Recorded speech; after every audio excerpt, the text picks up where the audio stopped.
Everything begins in a different world in the Dacian dynasty within the imperial palace. The emperor has died, and the dumbest, most ill-mannered, neglected, and loser son has ascended to the throne. This is Tu Yi, and it was supposed to be another brother who took the throne. He only got this position because of some corrupt politicians who wanted to put him there. Scratching his head, the protagonist wonders why he had to become this massive loser. Obviously, he was transmigrated from Earth, where he worked editing videos of girls dancing.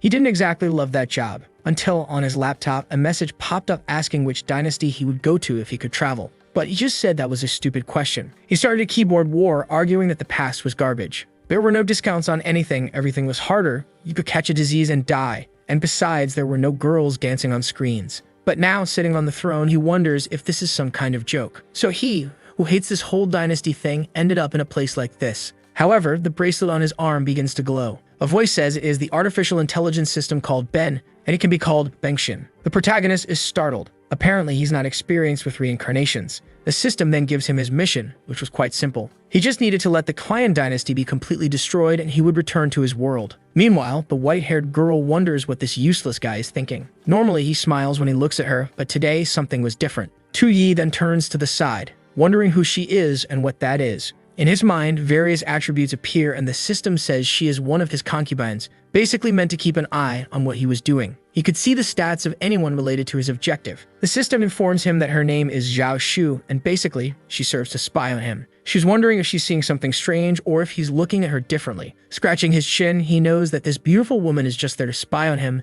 but her charm is undeniably strong. As she wonders if he's seen through her disguise skills, because it seemed like he had noticed something. Suddenly, someone calls out to him beside him. A long-haired man says he seems a bit distracted and asks what's on his mind. Tu Yi already knows this guy must be one of the traitors who made him ascend to the throne. Seeing the stats, the man has 94 intelligence and is the prime minister of the Chan dynasty. Obviously, he was part of the plan to put Tu Yi on the throne to use him as a puppet. Nearby was another minister, Zhao Zuo, who had blood, power, and immense influence in this place, and was also Zhao Shu's father. While the girl tries to understand why he's acting differently today, he's more concerned about how huge these guys' attributes are. Then Zhao Zuo points something out to him and asks if he's worried that the throne he sits on won't be stable. Tu Yi responds that he actually wants the throne to be unstable and that soon the entire country will perish. Zhao Shu is impressed that he responded this way to her father's provocation. Zhao Zuo comments that the boy must be uneasy since his brother, named Tu Su, who should have ascended the throne, is out leading troops. Tu Yi now understands why he took the throne and how these men are manipulating the situation. Zhao Zuo reminds him that they are disobeying the laws and imperial decree by placing the boy on that throne. He knocks on the emperor's coffin and says it's fine because it won't open and the emperor won't kill him. However, the same can't be said for Tu Su, and besides, news of the emperor's death hasn't spread yet. He shows the jade seal and says they better act quickly and use it, so that his brother Tu Su dies and joins the former emperor. Now Tu Yi realizes they want him to use the imperial seal to command the entire country to kill his brother so he can't lose the throne. This way, even as king of everything, he'll still be a puppet of these two men.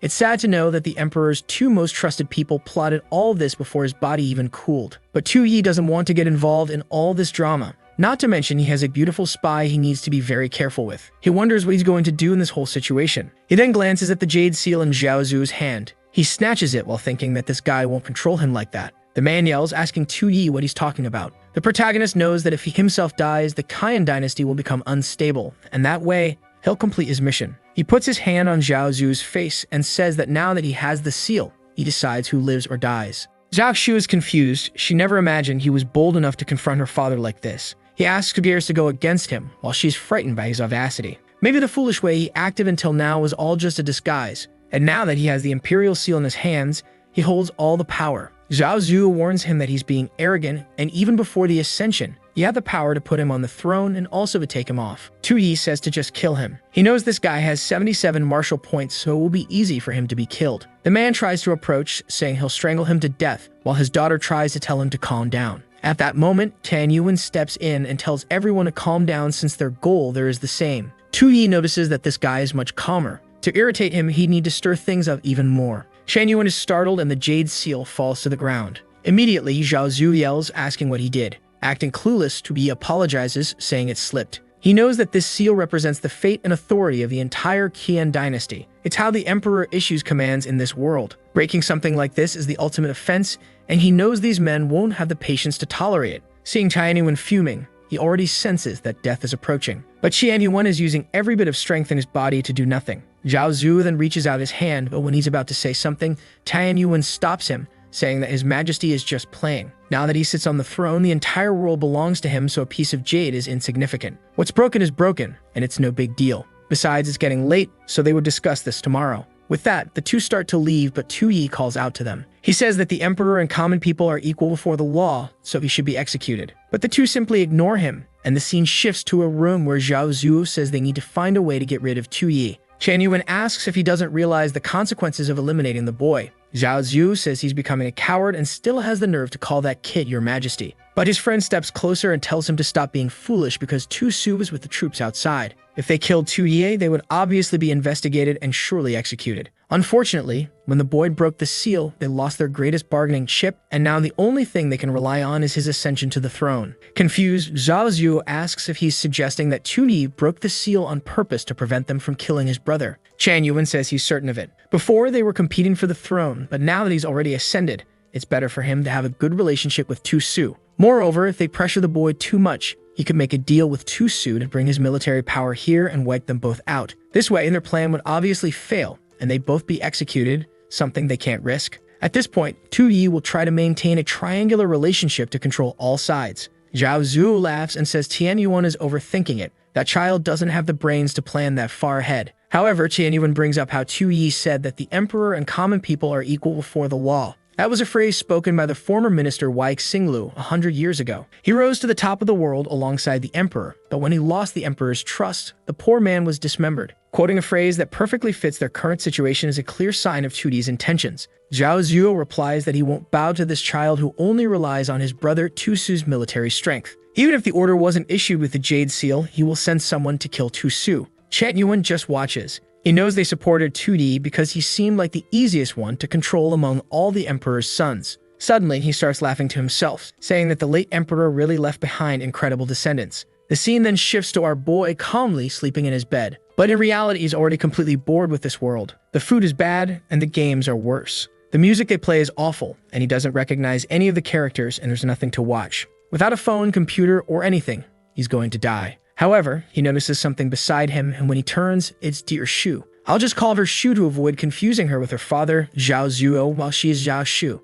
Blushing, she says that as his servant, she must always stay close to him in his chambers. He pauses for a second and immediately turns red, saying he takes back everything he said about this place. Well, some time passes, and it seems our boy no longer even remembers what video games and phones are. I thought he'd be one of those protagonists who does nothing, but our guy is even stretching his back after all this. She then notices the suspicious hairpin she's wearing, and he already imagines this could be a perfect way for him to return to his world. Pouring a drink, he then calls out Zhao Shu's name, and asks if by any chance she's a spy sent by her father to stay by his side. Her expression changes instantly, and she mutters to herself that it's impossible she's been exposed. A bit awkwardly, she asks what he's talking about and says she doesn't understand. But he simply responds that he doesn't care about her relationship with Zhao Zuo. He takes a sip, turns away, and says he knows very well she was placed beside him to monitor him. He warns that he loves this game they're playing because being emperor without it would be too boring. However, Shu is frightened, wondering how long he's known this, and if the fact that he's revealing it now means he's tired of this game. He then takes another sip of wine and says this is truly intoxicating. He collapses onto the table, pretending to faint, thinking this is finally the perfect chance for her. Shu slowly starts removing her hairpin. Now that she's been exposed, she's lost her value to both him and her adoptive father. The only way for her to redeem herself now was to go through with this. Gradually, she approaches while he casually hums a little tune. But then the system sends a message about a point objective. These points were based on the political, economic, military, and cultural values and any other indicators of the Chan nation's success. Once the nation's total value drops below 0, the mission is considered complete. At that moment, he starts with 1,000 points. That's when the fool realizes that if he dies now, it doesn't mean the mission will be completed. The problem is, she was already closing in, ready to strike his neck, and now he doesn't want to die in such a pointless way. The girl is certain she's being tested, but she can't miss this opportunity. She decides to take the risk, but right at that moment, he turns and grabs her arm. A tear escapes her eye, thinking she's been tricked by his schemes once again. He says that was way too close, but she pulls out the hairpin and breaks free, saying she still has a chance. Only to stupidly trip and fall flat on her back. She's crying in frustration while he thinks it's ridiculous she's trying to kill him with only 44 points in martial prowess. He then snatches the hairpin from her hand and says she got way too excited over a few words. Lifting her chin, he tells her this is not how a qualified spy should act. The poor girl is crying, thinking her assassination mission has failed. Suddenly, she wakes up in a different place, wondering where she is. Someone approaches and asks if the mission she was given was completed. She turns and sees her adoptive father. He extends his hand and says that if she can't handle something so simple, she will have to be punished. She screams and suddenly she wakes up beside Tu-Yi. He asks if it was a nightmare, and she wants to know if he's going to kill her. He gets up and replies that he already said not only will he not kill her, but he'll continue playing this game and let her pass on messages. After all, that's what makes everything more interesting. She then starts dipping ink and writing an imperial decree. She keeps wondering what he's planning with that terrifying expression. She's certain he must be plotting something against her adoptive father again. But the expression is because writing with that curse brush is just too difficult. He takes a deep breath and she comments that was too fast. Humbly, he turns and asks for help writing something. Before she can respond, he's already placing his hand on her shoulder, telling her to sit there. Awkwardly, she says she doesn't know what decree he wants to write. He says it's a decree to strip all descendants of the Tu family of their surnames and reduce them to commoners. She was confused, not understanding why he's banishing his own family. She asks why a servant like her has to write something like that. Tu-Yi had asked the system for the easiest way to lose points, and it explained that it was by getting rid of the Tu family descendants. Since Tu-Su holds significant military influence, this would also make him appear as a cruel tyrant, perfect for his plan. Excitedly, he says that in this world, he'll be seen as a tyrant and make everyone attack him. He quickly asks why she's hesitating, prompting her to apologize and start writing. He then casually tells her that to satisfy her curiosity, he's doing this to make the game more difficult. Placing his hand on her face, he says that with this decree, he's now a solitary man, without family support and with the reputation of a cruel tyrant. And of course, the one to deliver this news to Zhao Zhu would be her. He tells her she can consider this information a gift. Poor Shu, having suffered so much all her life, is receiving a gift for the first time. Tu-Yi is eager for her to carry out this task, while she knows she's being tricked but can't help enjoying it. The scene then shifts to Zhao Zhu's residence. She knocks on the door and he opens it,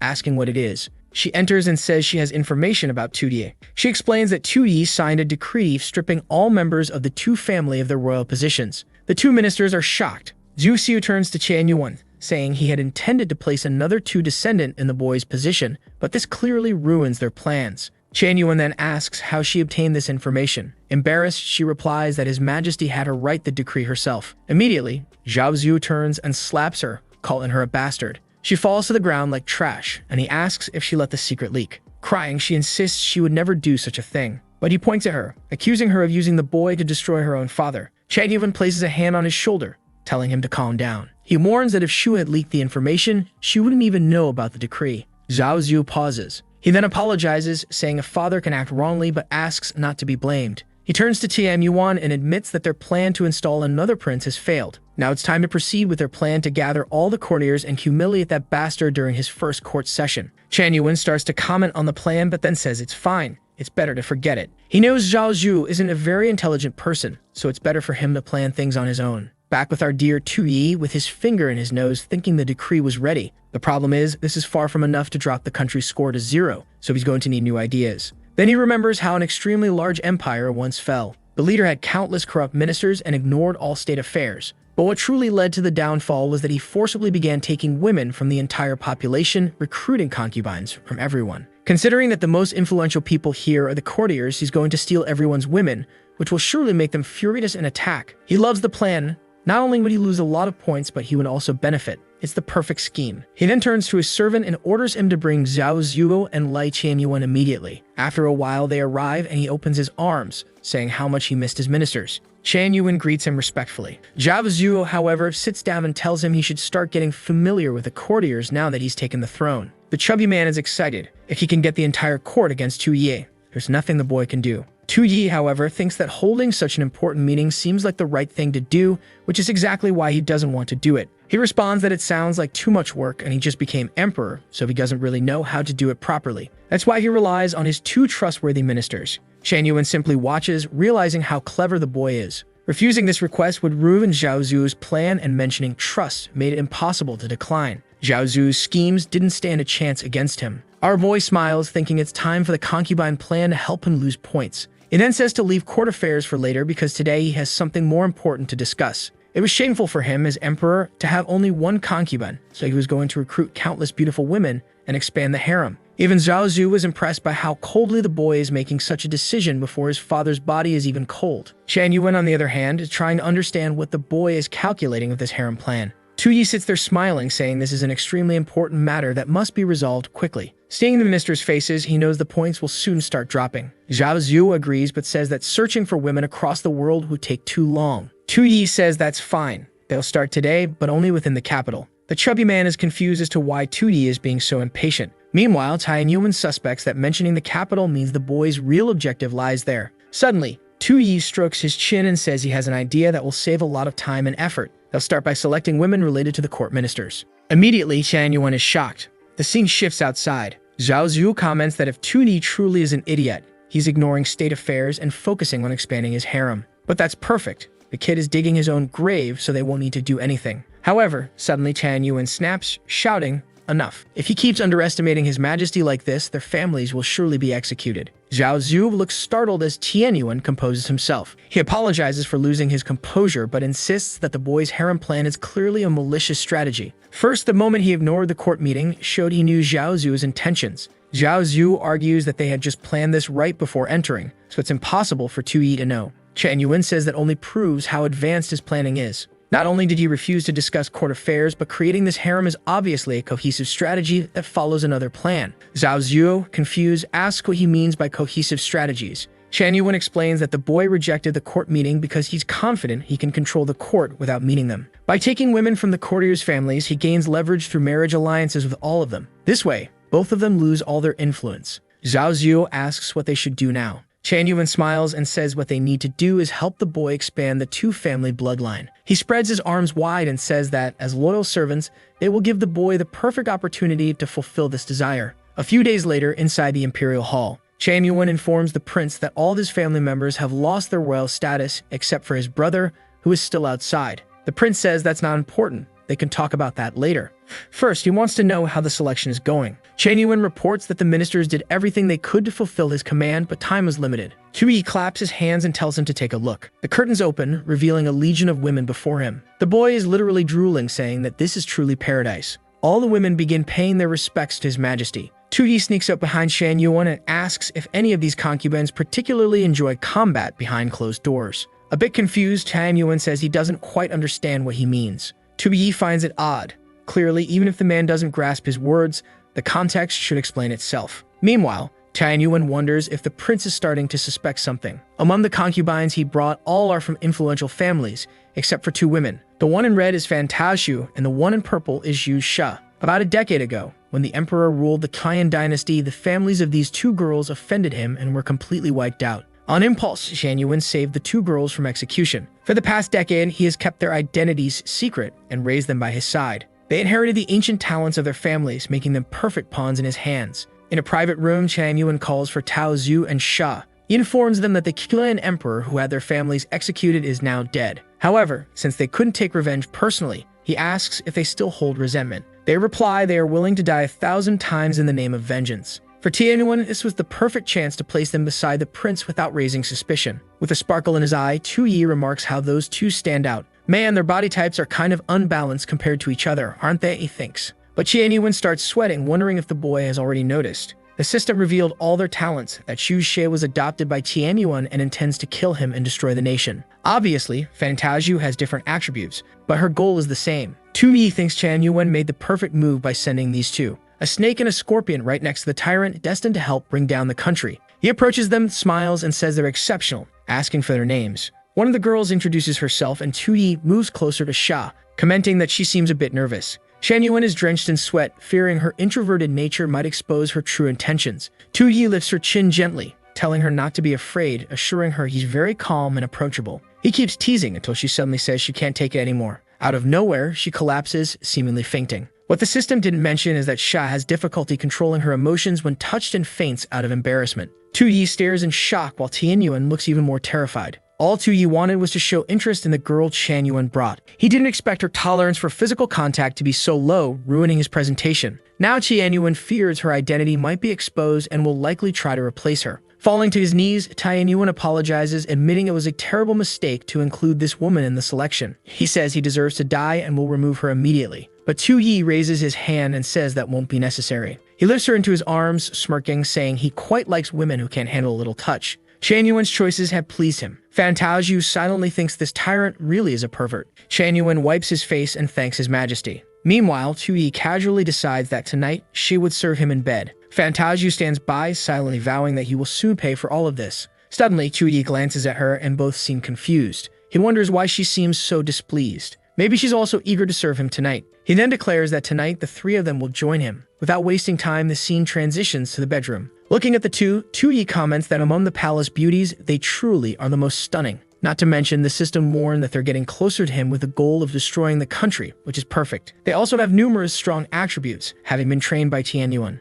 The only issue is that Chuyi only knows their basic information. He has no clue what their actual skills are or if they could help in bringing down the kingdom. Fantasia glances back, wondering what this tyrant is thinking. The two girls exchange looks, determined to sacrifice themselves for their cause. They assume they'll use every method to humiliate them and force them to submit to his tyranny. Back in the present moment, Chuyi suddenly says the time has come. But he just stands there staring, making Fantasia even more anxious. He specifically requested both of them, which was suspicious. They remember Tianyuan saying he prepared the perfect way to hide their identities, so that shouldn't be an issue. However, they need to be careful since Chuyi is extremely cunning and not easily deceived by beauty. Plus, he has Miss Shu, who is not only their ally but also a rival. If they want to earn his trust, they need to prove they're worth more than just their appearance. Chuyi steps closer and asks if they know how to do that. Back to the present, Chuyi asks what the two were thinking so deeply about. He says he'll ask once more if they have any special talents or abilities. This was the moment they had been waiting for, as Tianyuan had instructed. Xia then speaks up, saying she's skilled in predicting parts of the future, stargazing and script analysis. She also has talent with talismans, feng shui, healthcare, medicine, and alchemy. Chuyi is genuinely impressed. And finally, she mentions she has experience in more intimate skills behind closed doors. However, Fantasia finds it ironic she would say that after fainting from a simple touch. Chuyi then turns to Fantasia and asks what she knows. Fantasia notices from his expression that he isn't satisfied with Shay's answer. A key detail is that she comes from a family of merchants. Since childhood, she was involved in negotiations alongside her grandfather. Because of these environments, she became skilled in finance, calculations, and understanding human nature. However, her grandfather taught her that such skills could raise suspicion among the powerful. She must seek revenge while preserving herself. In other words, she needs to show her value while appearing innocent. So she tells Tuvi that she's a weak woman with no special abilities, talents, or powers. She decides not to reveal her financial skills or knowledge of human behavior. Trying to appear like an innocent young lady, she says she came from a wealthy family, but her parents have passed away. The only thing she has left is the wealth they left behind. Tuyi wonders if this girl is basically Batman, an orphan, rich, and left behind. But analyzing the situation, he sees a way to make them help destroy the country. He then asks her how. As the ruler of the nation, he should be interested in her wealth. He suggests it might be a good idea to put her in charge of the national treasury. Immediately, she is startled by the suggestion. Tuyi's plan is that, considering she's a spoiled girl from a rich family, she must be terrible at managing money. Putting her in charge of finances is the perfect way to trigger an economic collapse. Then he turns to Shet and says that since she's talented in studies, he'll appoint her as the national teacher. Additionally, she'll be responsible for his longevity through alchemy. Shet is utterly shocked by this offer. He's certain that if she manages medical affairs, a lot of people will end up poisoned. Then he adds that now that she's the national teacher, he always wants to see her in a Taoist robe. All because he thinks cosplay is pretty cool. Shet is terrified while Tuyi's nose is bleeding from excitement. The scoundrel is already imagining that if there's going to be cosplay, it should be in abundance. Having a cosplay harem in this martial world isn't such a bad idea. The scene shifts to the Aozo's study house. This time, Tuyi is writing an imperial edict. It also seems like he's crafted a somewhat fake replica of the Jade Seal. Apparently, what he wrote is a scheme to kill Tu Su. Once his brother dies, the vile Tuyi will have a way to deal with the others. Suddenly, he tells someone to enter. General Zhao Xin appears, awaiting orders. The chubby emperor hands him the decree and orders him to go to Lintong City and deliver it to Tu Su. He must personally witness Tu Su taking his own life and bring back his head. The general simply acknowledges the order. Outside on the rooftop, someone sends a message through an eagle to inform Lord Xiao. The eagle flies across the moon, revealing an army advancing through the forest. However, a cloaked group perches among the treetops, with the eagle landing on someone's shoulder. A girl wearing a butterfly mask tells them to prepare. But she's not the brightest and stumbles, falling and screaming for everyone to move. She crashes to the ground, and it seems this happens often since the others say they're getting used to it. Lying awkwardly in the bushes, she orders them to attack. Zhao Xin, riding his horse, suddenly notices a rope below. He tries to change direction, but it's too late, and everyone falls off. One knight tries to stand but is struck from behind. Assassins descend from the trees, throwing kunai at him. Ahead, another warns that Lord Xiao ordered no one to escape. Zhao Xin demands to know how rebels dare intercept an imperial decree. The figure stands still for a moment before lunging forward, cutting down two soldiers. But then he sees wings ahead, and from above, a voice taunts him. asking if that's all he can do. In an instant, she's behind him with a blade at his neck. Zhao Xin declares they are members of the Kun Guard. Without responding, the woman finishes him off and one of the men retrieves a box. He announces that, as expected, the imperial decree was found on this man. Lord Xiao confirms it's the decree ordering Prince Tu Su to commit suicide, undoubtedly sent by that cruel ruler. One soldier hesitates, asking if they're going too far by stopping an imperial decree. Something swiftly flies past his head. Xiao reminds him of the true mission of the Kun Guard. They operate in the shadows to protect the late Emperor Chen Zheng's will. They act ruthlessly, using the bloodiest methods. But they must not forget the old alliance with the Emperor, an emperor who, before his death, declared Tu Su as the crown prince. It is their duty to ensure that this happens.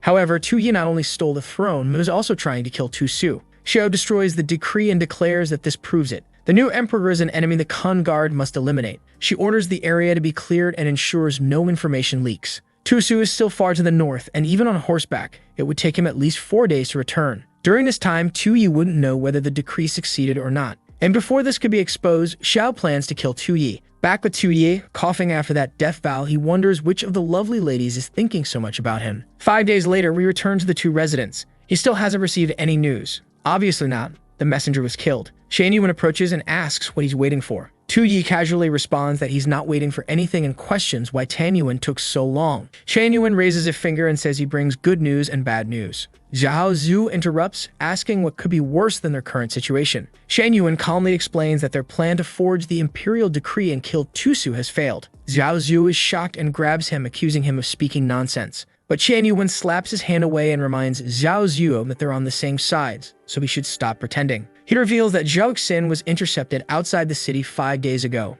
and the one who killed him was none other than the Kun Guard's leader, Xiao. The chubby man is confused, wondering why the late emperor's secret unit is getting involved. Shan Yuan assures him to wait for the good news. Xiao, who killed Zhao Xin, believes Tu Yi sent the decree, making him her next target. Zhao Zhu celebrates but then pauses. He questions how Tian Yuan knows this when the Kun Guard operates independently. Shan Yuan simply says he has his methods and that Zhao Zhu shouldn't worry about it. They got lucky this time and must seize the opportunity. This was the perfect chance to restore the balance they desperately needed, especially since His Majesty is hosting a grand banquet today with many guests. If Xiao wanted to strike tonight was the perfect moment. As Xiao leaps under the moonlight, Tian Yuan notes that the guard is weakened, ensuring their plan's success. Even if the assassination fails, Tu Yi would grow to hate his brother, shattering the balance. Zhao Zhu cheers, saying that way Tu Yi would be killed and Tu Su would take the blame. Shan Yuan agrees this would be the perfect outcome, but now it's up to fate. Zhao Zhu wonders how such a plan could possibly fail. But Shan Yuan is already leaving, saying he only came to inform them and asks to be excused.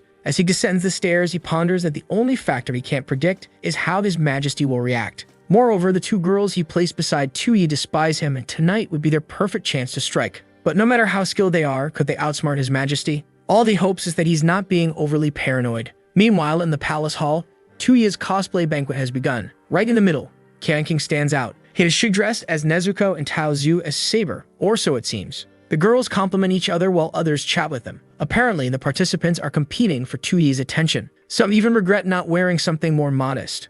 A soft step echoes through the hall. Lady Xiao, the Kun Guard leader, has arrived. Thinking that this ruler truly is a shameless pervert with bizarre tastes, she surveys the hall. However, she wonders what's happening since none of the women seem to have any martial prowess. Yet the competitive gazes among the harem candidates are sharp and intimidating. She overhears two women whispering that wearing such revealing clothes must mean she's full of ambition. A woman in green compliments Xiao's outfit, calling it creative. But in the harem competition, family background mattered most. Xiao feels like killing all these women but restrains herself. Her target is someone else. Suddenly, the crowd cheers as His Majesty arrives. Tu Yi enters in style. Turns out the girls in cosplay weren't Xia and Tao Zhu but other competitors. He blows a kiss, declaring his love for all of them. Smiling, they respond that they love him too. But Tu Yi quickly notices something peculiar. Of course, it's Xiao. The system already flagged her as the Kun Guard leader and a supporter of Tu Su. Immediately, Xiao senses his gaze on her and wonders if she's been discovered. She discreetly reaches for a kunai, thinking it's time to end this pervert.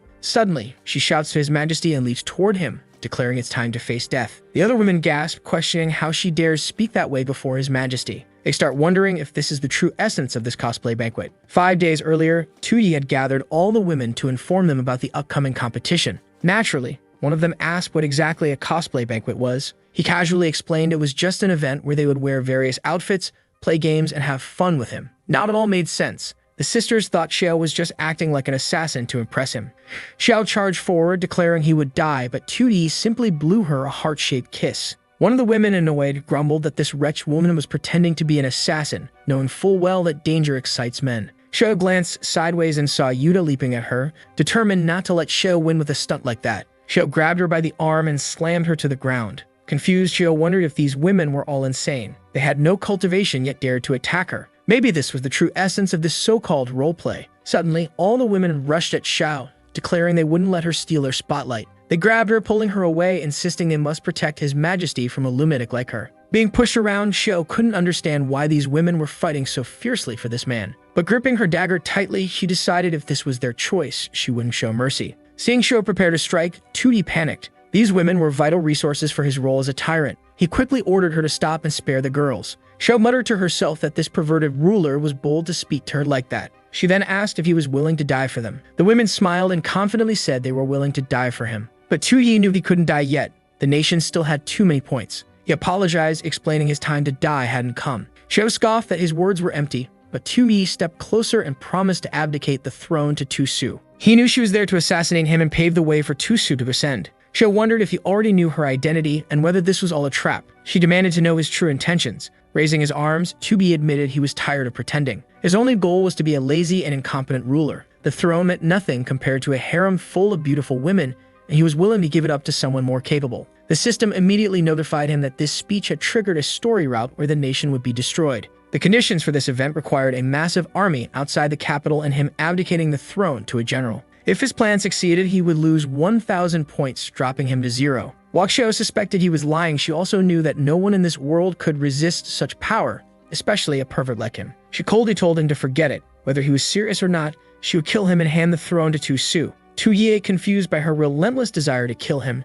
tried to strengthen his persuasion. He warned that if he died here, Tu Su's reputation would be tarnished, and he wouldn't be seen as a legitimate emperor. Everything he was doing was out of love for his brother. Xiao seemed moved, triggering a flashback of the late emperor. He once asked Xiao if, after pacifying the north, he had become a good emperor. She replied that with his knowledge and military talent, he would be remembered as a wise ruler for generations. However, he lamented that his talent was only suited for conquest, and such a ruler wasn't needed in this dynasty's future. Xiao assured him that an emperor like him would always be necessary. Yet he simply turned away, admitting he knew his time was short, a fact that wasn't necessarily bad for the dynasty. What he wanted was a successor who didn't need to be talented, even someone lazy or careless, as long as they were tolerant and sought peace over success and greed. Hearing this, Xiao always believed the true successor should be Prince Tu Su. But based on the late emperor's words, Tu Yi seemed to fit that role more. Shaken, Xiao scolded herself, refusing to be swayed by a few words. The rightful heir to the dynasty was Tu Su, the legitimate son. She vowed to take Tu Yi to Tu Su and let him decide his fate. She ordered Tu Yi to come with her to Lintong City to perform the abdication ceremony. For Tu Ye, this was perfect. With the system's warning, the story was heading in the right direction. But suddenly, someone blocked their path. It was Zhu Sha holding a glowing talisman, demanding to know what right Xiao had to abduct the emperor. Sha radiating a purple aura, surprising everyone. Xiao, realizing everything Tu Yi said might have been a ploy, grew tense. She tightened her grip on her dagger, cursing the tyrant for toying with people's hearts. Yet despite seeming to have a grand plan, Tu Yi was utterly confused. He wondered what kind of situation he had just gotten himself into. Tao Zhu reassures Tu Yi not to worry, claiming Xiao's talisman abilities are incredible. She insists Xiao won't lose to that assassin, and with both of them protecting him, he won't be taken anywhere. But Tu Yi wonders when he ever asked these girls to protect him. Flashback to a few nights earlier. Chan Yuan is seen talking to the two girls. He asks if they know their true mission after getting close to Tu Yi in the palace. Xiao confidently replies that she plans to find the right moment to kill that perverted tyrant and avenge her family. However, Chan Yuan explains that many people have died, but killing him once isn't enough. Their primary mission is to bring complete destruction to the entire dynasty. For now, they must ensure Tu Yi stays alive. Both girls are confused by this. Chan Yuan clarifies that Tu Yi always appeared incompetent and foolish. That's why Tian Yuan helped him ascend to the throne while Tu Su was leading the army. Apparently, Chan Yuan revealed the entire story. Xiao asks if she's supposed to become a concubine and manipulate Tu Yi into actions that will destroy the Qian dynasty. Chan Yuan confirms that's exactly it. But he warns that was only the initial plan. After taking the throne, Tu Yi changed completely. His incompetence and idiocy were merely a disguise, making him much harder to predict. That's why, for now, they must stay close to him and discover his true weakness. Xiao was startled the first time she's seen Tian Yuan this serious. She can't tell if he's afraid or excited. Shan Yuan then addresses Fan Taozu, praising her intelligence and trusting she'll adapt quickly. Xiao, skilled in talismans and alchemy, is strong in combat but simple-minded. Their combined strengths make them perfect for executing the most important part of the plan. Tu Yi must never stand beside Prince Tu Su. Back in the present, Fan Taozu chuckles, saying Qian Yuan was right. Tu Yi's act of incompetence was only a facade. He knew Xiao was a woman from the Kungar and created this bizarre cosplay event to lure her in. Once she got close, he crafted the perfect chance to make her take him to Tu Su, setting the stage for revenge against the ministers. What Tu Yi didn't know was that Qian Yuan had already anticipated this and planted them both by his side. Tu Yi, trying to stop Xiao from continuing the duel, grows frustrated as Taozu giggles. Suddenly, he notices something odd and glances back. Taozu starts whistling, pretending to mind her own business. But Tu Yi immediately realizes what's going on. Since both girls were sent by Qian Yuan, they won't let him abdicate the throne to Tu Su. The problem is that this event was perfect for Tu Yi to destroy the empire, so he needed to find a way to control Xiao. His expression changes as he remembers Xiao's greatest weakness. As Xiao steps back to compose herself, Tu Yi sneaks up behind her and grabs her waist. Lifting her chin, he declares that a supreme leader like him couldn't rely on concubines for protection. Xiao immediately turns red, tries to speak, but faints. Tu Yi smirks and tells Xiao to seize the opportunity now that it's presented itself. Xiao pauses, confused. Clearly, there had to be more tricks from this tyrant. Tu Yi urges her to move, asking what she's waiting for. With little choice, Xiao decides to capture him first and figure things out later. Tu Yi celebrates, finally getting what he wanted. But as he approaches, Xiao collapses. Unbeknownst to Tu Yi, Xiao has a hidden trait. When she completely loses consciousness from physical contact, any woman who touches the man who caused it becomes her mortal enemy. Xiao regains herself, glaring at the other girls.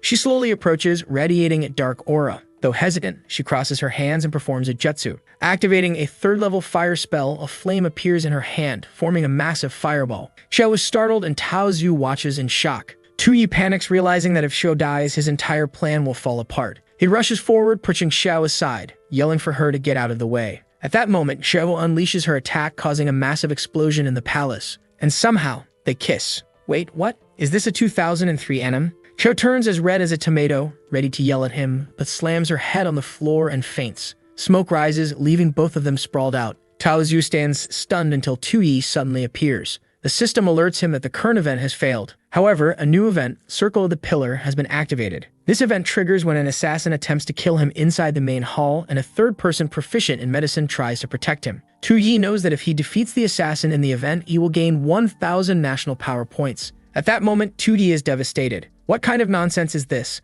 Why is it called destruction of the country if I'm gaining 1,000 points? Nearby, Taozu watches everything, stunned by his aura. Despite both experts fainting, he seems untouched. She begins to understand why Tan Yuan feared this version of Tu Yi. Later in the room, Xiao starts to wake up. The maniac approaches her, and she seems confused. She sits up, asks where she is, and he casually tells her it's his room. Noticing she's chained, she accuses him of being a shameless pervert. Tu Yi looks perplexed as she declares he'll never have her body. He rolls his eyes, saying she's losing her mind and points out that if it weren't for him, she would have died at Tian Yuan's hands. Shortly after the fight between the two began, someone kicked the door open. It was Tian Yuan, entering with his army and ordering them to kill the assassin and protect his majesty. He approached Tu Yi, knelt, and apologized, saying that for the risk Tu Yi had taken, he deserved to die. Tu Yi told him it was fine, since he was unharmed. Shan Yuan then offered to take the assassin to discover who was behind all of this. Tu Yi suddenly shouted for him not to do such a thing. Awkwardly, he tried to come up with an excuse. He picked up the assassin in his arms and said that since she was quite beautiful, he wanted her company.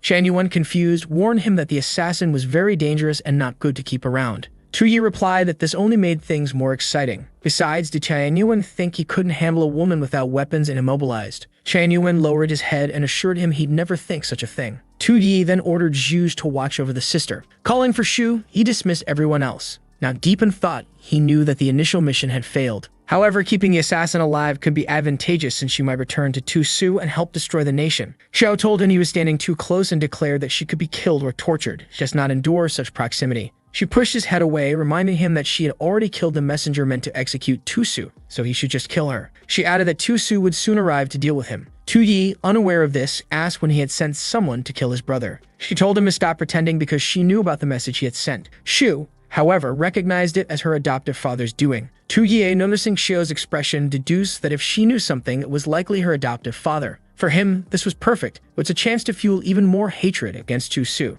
Xiao, startled, watched as Tu Yi put his hand to his head and let out a Joker-like laugh, claiming he had just remembered the decree he sent. She was confused as to why he would admit to such a thing. Tu Yi walked to the wall, grabbed a sword, and declared that his brother controlled a mighty army, which should be left to him. She wondered why His Majesty wanted to take full responsibility for everything. Tu Yi explained that sending a decree to have his brother killed would have been too boring. He intended to deal with him in a far more entertaining way. Xiao was shocked as Tu Yi made a sudden swing, but of course he cut the chains. Xiao asked why he wasn't killing her. He replied that since she killed the messenger, she now had to deliver the new decree. He explained that their father trained Tu Su to be a hero and take the throne, but to him, Tu Su was just a brute with strength and nothing to fear. With a smirk, Tu Yi announced that not only would he strip his brother of his titles and positions, but he would also make him a commoner. Xiao, looking startled and poorly drawn, almost as if her eyes were 3 meters apart, could hardly believe her ears. Tu Yi told her to deliver the message to her brother, and if he disagreed with the decision, to come and reclaim what was rightfully his. Tu Yi said he'd be waiting for him personally in the capital. Ecstatic with his performance, Tu Yi was convinced Xiao would now hate him and deliver the message to Tu Su. But then the system activated the rebellion arc from the story routes. For this story to begin, the capital needed to have a prince with powerful troops. The system user, as emperor, had to issue an order to strip the prince of his powers. If the prince rebelled during this first phase, the host would lose 1,000 points. If the prince eventually stormed the castle and destroyed the entire place, the host would lose 10,000 points. Tu Yi was thrilled. Losing 10,000 points would definitely put him in the negatives. Meanwhile, Xiao, watching him, thought this prince was unhinged. Perhaps this was a good thing, as it gave Tu Su a greater chance of reclaiming the throne. Tu Yi calmly let the woman leave. She wondered why His Majesty not only let the assassin escape, but also took all the blame for her father's actions. Tu Yi, no fool, began to understand how things worked. He couldn't rely solely on the system's events, as the last time, he ended up gaining points. He needed to make better use of the ministers around him. Looking at Shu, he remembered her father suggesting that court meeting. Feeling observed, she was unsure of what was happening until Tu Yi called her by name. He apologizes for having given so much attention to Tao Zhu and Sha. Shu responds that hearing something like that from him is terrifying. He approaches and tells her to relax, reminding her that he already said she could tell her father anything she wanted. And this time, he wanted her to send another message to him. She was to inform him that Tu Yi would participate in the court meeting he wanted to arrange, so he just needed to set the date. Shu agreed, and with that, the next day arrived. Everyone was already gathered in the middle of the hall when Zhou Zu's arrival was announced. People greeted him, and the chubby man entered cheerfully, thanking them for their compliments and saying there was no need for formalities. However, he noticed that people didn't seem very enthusiastic, which he found odd. He quickly realized that Tianyuan's seat was empty. A man approached and informed him that Tianyuan had sent word that he wasn't feeling well. Zhao Zu thought to himself that Tianyuan was underestimating his plans. He turned to the messenger and said that Tianyuan indeed should take better care of his health, so it was fine that he wasn't present today. However, Zhao Zu had already made up his mind. Today, he would first assert his authority over Tu Yi in court and then deal with Tianyuan. Then another announcement was made. The emperor had arrived.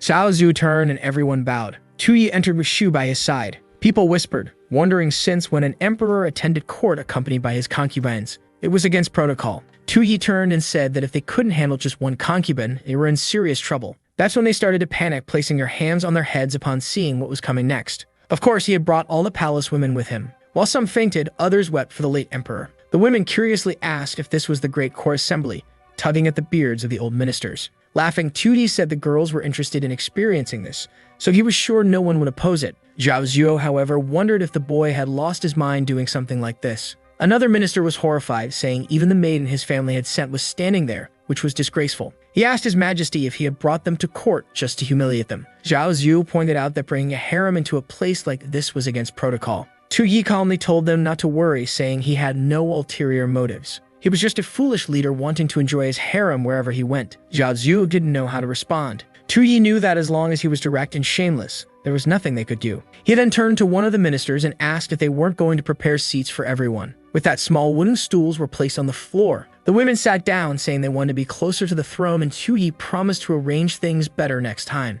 At that moment, the system notified him that he was breaking the country's customs and etiquette, resulting in a loss of 500 points. He was thrilled. Causing chaos in court was the best strategy. Obviously, his current plan was to break all dignity and lose as many points as possible. Zhao Zhu thought to himself that for now he had to endure this humiliation, but soon the boy would learn his lesson. Tu Yi then asked if any ministers had anything to report to him. The ministers knew that the drama was about to begin, since Lord Zhou would make a move against the young emperor. Zhao Zhu stepped forward and said he had something to report. He claimed that some interesting signs had appeared on East Island and that he had come to present them. Tu-yi asked what those signs were, and the chubby man chuckled. He said the sign was none other than the sacred beast, the Azure Dragon. Honestly, though, that Azure Dragon looked more green than blue. The elder claimed this symbol represented the growth of the Qian dynasty. Tu-yi glanced sideways, not looking too excited about it. Zhao Zhu wondered why the boy didn't seem thrilled by such a favorable omen. Could it be that his plan was already being discovered? He suggested that Tu-yi should personally examine the divine beast. Clapping his hands, Zhao Zhu ordered it to be brought in. A green paw stepped into the hall, causing panic. The ministers tried to avoid it. Tu-yi, however, appeared curious. Two men entered, struggling to lead a monstrous creature resembling a crocodile, stopping it in front of Tu-yi. Tu-yi burst into laughter, questioning if that was supposed to be the divine Azure Dragon. Clearly, it was just a dyed dragon-like creature. Zhao Zhu insisted Tu-yi admire the majestic nature of the dragon. Meanwhile, he anxiously awaited the boy's reaction to the spirit beast. At that moment, one of the system's special events activated. For this event to trigger, someone related to the throne had to present a beast as a gift. At the same time, the beast presented had to be part of a lie. Essentially, they had to claim it was one creature when it was actually something else. To complete the event and lose 2,000 points, Tu-yi had to be convinced by the ministers that this was the real beast. Tu-yi smiled, thinking Zhao Zhu always brought interesting surprises. Now it was time for his next performance. The massive dragon opened its mouth as Tu-yi stood there observing. The handlers struggled to control it while some ministers couldn't help but laugh. At that moment, Tu-yi comments that this so-called Azure Dragon doesn't look very real. But that was exactly what Zhao Zhu wanted, and now it was time to start manipulating him. Tu-yi then says that it must surely be an Azure Dragon and asks if the ministers agree that it's a divine beast. Of course, that was Zhao Zhu's plan all along, and immediately, the other ministers began to agree. One even pulled out a book claiming that his ancestors had seen an Azure Dragon and it looked identical to this one. Everyone congratulated Zhao Zhu, saying that receiving such a beast was a blessing. This was Zhao Zhu's strategy to turn all the ministers against Tu-yi and gradually strip away his influence. However, for Tu-yi, who wanted to lose those 2,000 points, this was absolutely perfect. But just as he was about to praise it, someone blurted out that the creature was disgusting. Confused, he asked who had said that. Then he saw it was one of the girls from his harem. She said that creatures so ugly could never be a magnificent Azure Dragon. Tu-yi trembled, wondering why these women were getting involved at such a critical moment. Trying to fix the situation, he called Shu. He asked if she wanted to say something about this situation. But Shu was completely confused, not understanding what he expected her to say. He told her he wanted to hear if she thought the creature in the middle of the hall was a true Azure Dragon. Shu hesitated. The emperor had always allowed her to act as a spy for Zhao Zhu. So why, at this moment, was he asking her to choose a side? Maybe, in the end, she posed no threat to him. He kept giving her chances to choose between him and her adoptive father. At that moment, she remembered how he had been constantly close to Tao Zhu and Xie lately. With that, her decision was made. She looked at Zhao Zhu. He was already anxious, confident that his adoptive daughter would support his plans. But then she asked how something so hideous could be considered a sacred beast. Zhao Zhu was stunned. She then shouted, asking if Zhao Zhu was trying to deceive the emperor, which was clearly an act of treason. Zhao Zhu hadn't expected to be betrayed in a moment like this. Meanwhile, Tu-yi wondered why she hadn't betrayed him. He rolled his eyes, trying to understand why she suddenly decided to turn on her father. Excited, she turned to the other women and asked if they agreed with her. All the women began shouting that the four-legged creature clearly wasn't a dragon. Such treason from Zhao Zhu deserved execution. Zhao Zhu was in shock. He turned to Lord Xia and claimed that it was his illegitimate daughter, sent to the palace, who had instigated this. Lord Xia rolled up his sleeves and shouted, calling her insolent. He questioned what he had taught her and how she dared to be so rude to Lord Zhao. But from among the women, his illegitimate daughter called him the insolent one. After all, the Qian dynasty didn't belong to Zhao Zhu. Moreover, she had only been sent to serve the emperor because she was illegitimate and her father had no trust in the boy, thus discarding her. Lord Xia was stunned by the harsh words of his illegitimate daughter. The other ministers asked if Lord Xia was all right. He struggled to understand how his daughter had become so disloyal. Meanwhile, the women seemed to be plotting something. One of them spoke up, revealing that her father was laundering the city's money and mistreating the people. Another told Tu-yi that her father was forcibly occupying others' lands. Soon, all the women in the harem began denouncing their families to Tu-yi. Zhao Zhu was trying to understand how they were losing to the harem in this court. Clearly, Chan Yuan had been right, and he should never have underestimated this child. Zhao Zhu glared at Tu-yi, seeing him behind his intimidating harem. Tu-yi was already pulling out a knife, and now Zhao Zhu was terrified. He wondered if this emperor was truly the chosen one. Tu-yi took a step forward, and in Zhao Zhu's eyes, it was as if a golden dragon was approaching. The chubby guy keeps wondering if he would really die because of a woman's influence being used against him.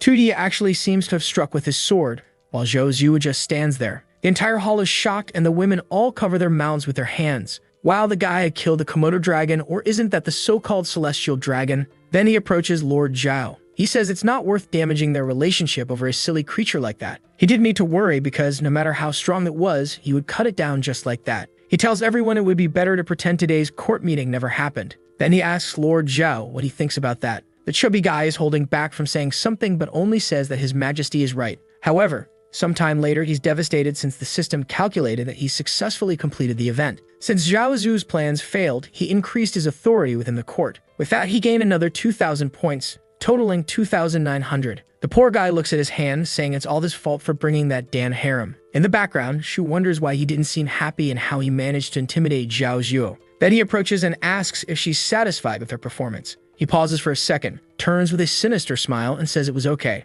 However, it would have been better if she had understood his true intentions, that Shu has something wrong in her head. He understands that she did the right thing, but she should have done it without needing any kind of signal from him. However, His Majesty need not worry because next time she would act proactively. The problem for Tu Yi is that he completely destroyed Zhao Zu's reputation, so that guy won't be able to help him lose points anymore. Now he can only rely on old Shan Yuan. He then asks for help again to draft an imperial edict. Shu immediately wants to know what his plans are this time. He says that this time they would promote Tian Yuan to the position of Grand Chancellor. He asks if she has any issues with that, and instantly she's already seated, writing. She knows that the position of Grand Chancellor is above all ministers. Since the founding of the Great Kaiyuan Empire, only a man named Wei Xing Liu held that position over 100 years ago. And now that Zhao Zhu has lost his power, Tian Yuan has been placed in this role. She wonders if this is some kind of plan to do something against him as well. Perhaps it's a strategy to make the two of them turn against each other. He then stamps the paper with a seal. However, suddenly, he freezes when a system message appears, saying that his brother had gathered troops in Beijing. The first stage of the Jin Rebellion event is complete, and he loses 2,000 points, leaving him with 900. Immediately, he starts laughing like a maniac, saying that these damn court points are all disappearing. He begins stamping the seal, laughing like a lunatic. The scene then shifts to a battlefield full of dead soldiers half a month later. It's the southern battlefront, and many supplies are being looted. A guy punctures a cart, and a liquid spills out. He informs everyone that these were military provisions, so they no longer need to worry about supplies. Nearby, there's a man on horseback with a red streak in his hair. The army commander named Wang Zhan approaches and addresses him as Your Majesty. He says they've been advancing through the south for 10 days without encountering any royal troops, making their progress smooth. However, recently the battles against Longxing troops have been too easy, and he's starting to suspect a trap. The man with the red streak tells him to explain properly. The man explains that the Longxing troops are regularly commanded by Lai Qianyuan. They aren't the strongest, but they are considered elite. However, instead of fighting, they simply abandoned the supplies and fled this place. The men are all carrying supplies, and the guy says that General Wang seems to be right. I think it's Hudik Xiaolai who says that Tu Yi is very cunning and despicable. Surely he was plotting something alongside Tian Yuan. The guy laughs and says he knows this was all on purpose.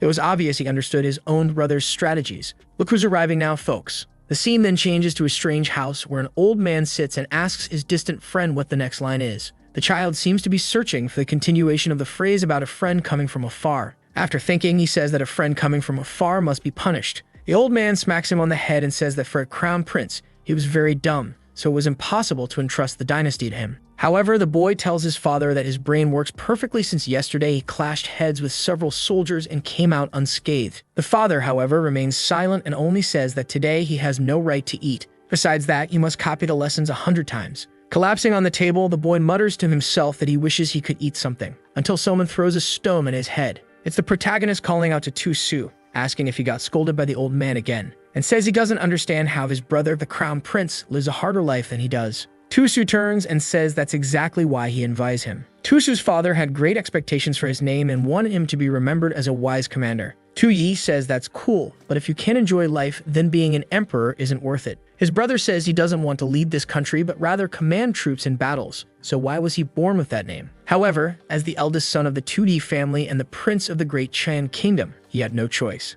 Tu Yi becomes thoughtful. Then he says it would be simple. In the future, he would take the position of emperor to help him. He would even remove the Tu surname from his brother so he wouldn't have to worry and could live as he wished. Tu Su is riding his horse, saying that Tu Yi never changed and was always an idiot. He orders everyone to march towards the city of Kanjing. Meanwhile, in the capital, Shu tells Tian Yuan to leave because His Majesty doesn't want to see anyone. Tian Yuan says that enemy troops are less than 800 miles away and he needs to speak with His Majesty. Shu replies that Tu Yi is already aware of that, but he trusts that Tian Yuan will handle this matter well. After all the Longxing guards are under his command, so naturally, This is now his responsibility. As Grand Chancellor, he should share His Majesty's burdens and help solve the problems. Shan Yuan wonders if Tu Yi is trying to shift all the blame onto him. However, he shouts, saying they are underestimating Tu Su's forces. He was known as the Great General. Shu says not to worry because Tu Yi is well aware of all that. Shan Yuan was to control the rear troops without taking risks. The plan was for the soldiers to show some bravery in front of the enemy and then retreat.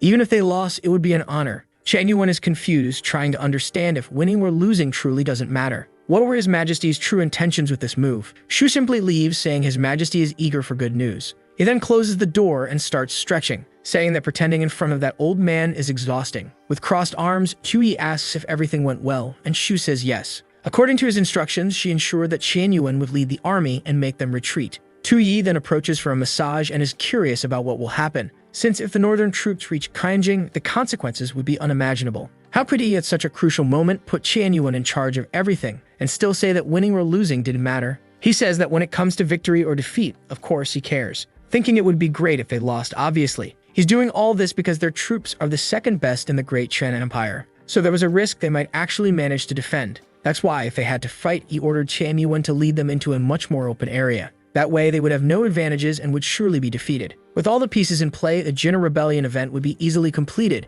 and Tu Su would be furious. He's laughing like a madman while Shu begins to recognize that smile. She is certain that Shan Yuan will suffer greatly this time. Shan Yuan, meanwhile, is walking alone in the courtyard, thinking about the leader assigning him these responsibilities and saying the result didn't matter. Suddenly, someone comes running, calling his name. It was Zhao Zhu, furious, saying it was no coincidence that he pretended to be sick on the day of the court. He grabs him by the collar and says he joined Tu Yi to plot against him. Shan Yuan pulls Zhao Zhu's arm away and tells him to stop talking nonsense because he never planned anything with Tu Yi. The chubby guy demands an explanation for why Tan Yuan was promoted to Grand Chancellor right after he lost his position. Shan Yuan replies that the prince did that to make them fight each other. Besides, Tu Su was marching toward Kainjing, so it wasn't the time to argue over trivial matters. However, Zhao Zhu says this isn't trivial to him, especially since he knows about the women Shan Yuan placed beside Tu Yi. One was working as the national advisor and the other was managing his treasures. Was he really planning to join forces with Tu Yi? He then threatens him, saying he knows the identity of those two women he adopted many years ago, and he's sure Tian Yuan doesn't want Tu Yi to find out about it. Tian Yuan's expression changes. He calms down for a second and says he's starting to understand Lord Zhao. Perhaps his previous actions caused a misunderstanding and he would clear it up now. As he reaches for his shirt, the chubby guy asks what he's planning to do. He's startled to see Tian Yuan revealing a golden tiger seal. Tian Yuan says it's exactly what he's thinking. This is the talisman that allows him to command 30,000 troops in Kainjing. He offers it to Zhao to take command and asks him not to refuse. The chubby guy remembers when the emperor was still alive. Before dying, he gave the jade seal to one and the tiger seal to the other, to maintain balance among the ministers. The jade seal went to Zhao Zhuo, making him responsible for assisting the emperor in decision-making, and the tiger seal went to Tian Yuan to help the emperor control his troops. It was only because of this that both managed to maintain some influence even after Tu Yi's death. However, due to Tu Yi's methods, Zhao Zhu gradually lost all his support and is now desperate. Shan Yuan says that as the one holding the tiger talisman, he is the only person who poses a threat to the emperor. That's why Tu Yi openly promoted him to Grand Chancellor and wants him to resist the northern troops. Looking at the talisman, he knows this thing is a hot potato. It was better to use it to at least stabilize Zhao Zhuo before he did something foolish. However, Zhao Zhu's expression changes and he asks if Tian Yuan is playing dirty again. He already understands that if he accepts the talisman, he'll have to lead the troops to face Tu Su in the north. Considering how insane Tu Su was, it would be impossible for him to win. He slaps the talisman away and says that if Tian Yuan wants to send someone to die, it should be himself. Suddenly, Tian Yuan pauses for a moment and seriously calls Zhao by name. He asks if he made this offer so kindly to make Zhao forget the situation he's in. Its imperial seal was broken. He no longer had any dignity before the officials and even Shu had betrayed him. At this moment, he had no cards left to play. Confused, Zhao Zhu asks if he's being threatened. Shan Yuan pauses briefly, picks up the tiger seal from the ground, and says he's just stating facts. Holding the tiger talisman is risky, but it's the only thing Zhao can do now. This talk of playing dirty is nonsense because the strategy is quite clear. Since Zhao hadn't completely lost his position and would have the talisman, he could control the Longzhuang troops. Shan Yuan shoves it into his friend's mouth. He tells him that considering their past relationship, this is the last chance he'll give. He leaves, waving goodbye, telling him to take advantage of the opportunity. Zhao Zhu pulls the object from his mouth, saying he knows that taking those troops to war is a death sentence. However, Tian Yuan wasn't wrong, and this was the only card he had to play. And the problem was that he was up against powerful enemies, Tu Yi, Tu Su, and Tian Yuan. If that's the case, they better not complain about what he was going to do. The scene then shifts to a burning house. A woman cries while holding her child as soldiers pass by with supplies. In the following days, the villages near Qianjing were looted by Zhao Zuo, who was leading the troops. One man grabs a soldier's foot and says that without food, they won't survive the winter. Seeing this, Zhao Zuo says that these soldiers are idiots and can't handle something so simple. If he hadn't ordered the villages to be burned, imagine how long it would take to gather these supplies. A soldier then informs Zhao that the military actions have been carried out. His name is Tanshu, and he says it's strange that they, who need to fight the rebels, are looting nearby villages even before the battle begins. He pauses for a second and yells that with this plundering,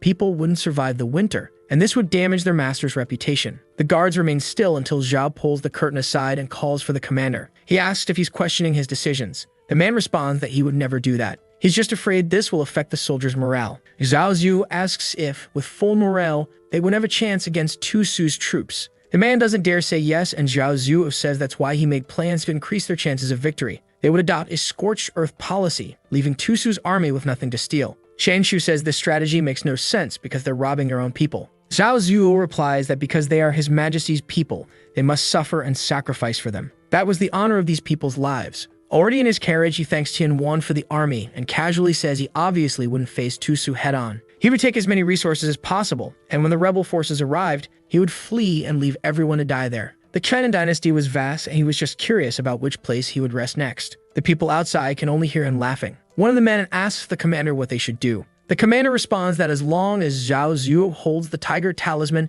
they can't disobey his orders. But he seems to hint at a plan for how they will handle all of this. Meanwhile, in the forest, Xiao was running across the treetops, noticing the burned villages from afar. She knew this was the work of that foolish emperor. Suddenly, a man stands up from the bushes and she turns, asking who's there. With his hands raised, he asks if she belongs to the Zhenbai army and says he has no hostility. He was only there to deliver orders from Commander Wan, who was specifically waiting for her. Xiao asks what the purpose is. The man explains that the Longxing guards were not enemies of Prince Tu Su, and the supplies they left behind proved that. At that moment, Xiao realizes why everything had been so easy. The soldier looks at the village and says that unfortunately, the other resources they were supposed to leave behind were taken from that place. She asks if it was the work of that foolish emperor, and he says no. It was Zhao Zuo's doing, who held the tiger talisman, leaving the commander powerless against him. He'd been looting the entire area around Qianjing, using this strategy of stripping everyone of resources to starve Tu Su's army. That's why his commander told him to go there and cooperate with the Zhenbai troops. She pauses for a moment and says she understands. He asks what she's going to do, and then she whistles. An evil approaches, and she explains that she can't verify what he said. However, she will pass the information to the prince, and he will make his own judgment. She sends the eagle off, and he asks if she's not going to deliver the message personally. Xiao replies that she has more important things to do. She vanishes, saying they would meet again soon. A flag rises in front of the city walls. Someone is observing everything, and obviously it's Tu Yi. With his non-existent binoculars, he says that finally everything is under his control. Looking at the troops, he notices that Zhao Zuo took all the trained soldiers, leaving behind only those who can't fight. And seeing how prepared his brother's army is, he's eager to watch it all be destroyed. However, he starts noticing that something feels off. He had heard that his brother had an army of 100,000 soldiers, but in front of him there weren't nearly that many. Could it be that his brother thought he was so useless that he decided to attack without using his entire force? Then something catches his attention. It's his brother approaching on horseback. He wonders why the attack hasn't started yet, and why he's coming alone. Seeing a soldier readying an arrow, Tu Yi questions if that bastard isn't afraid.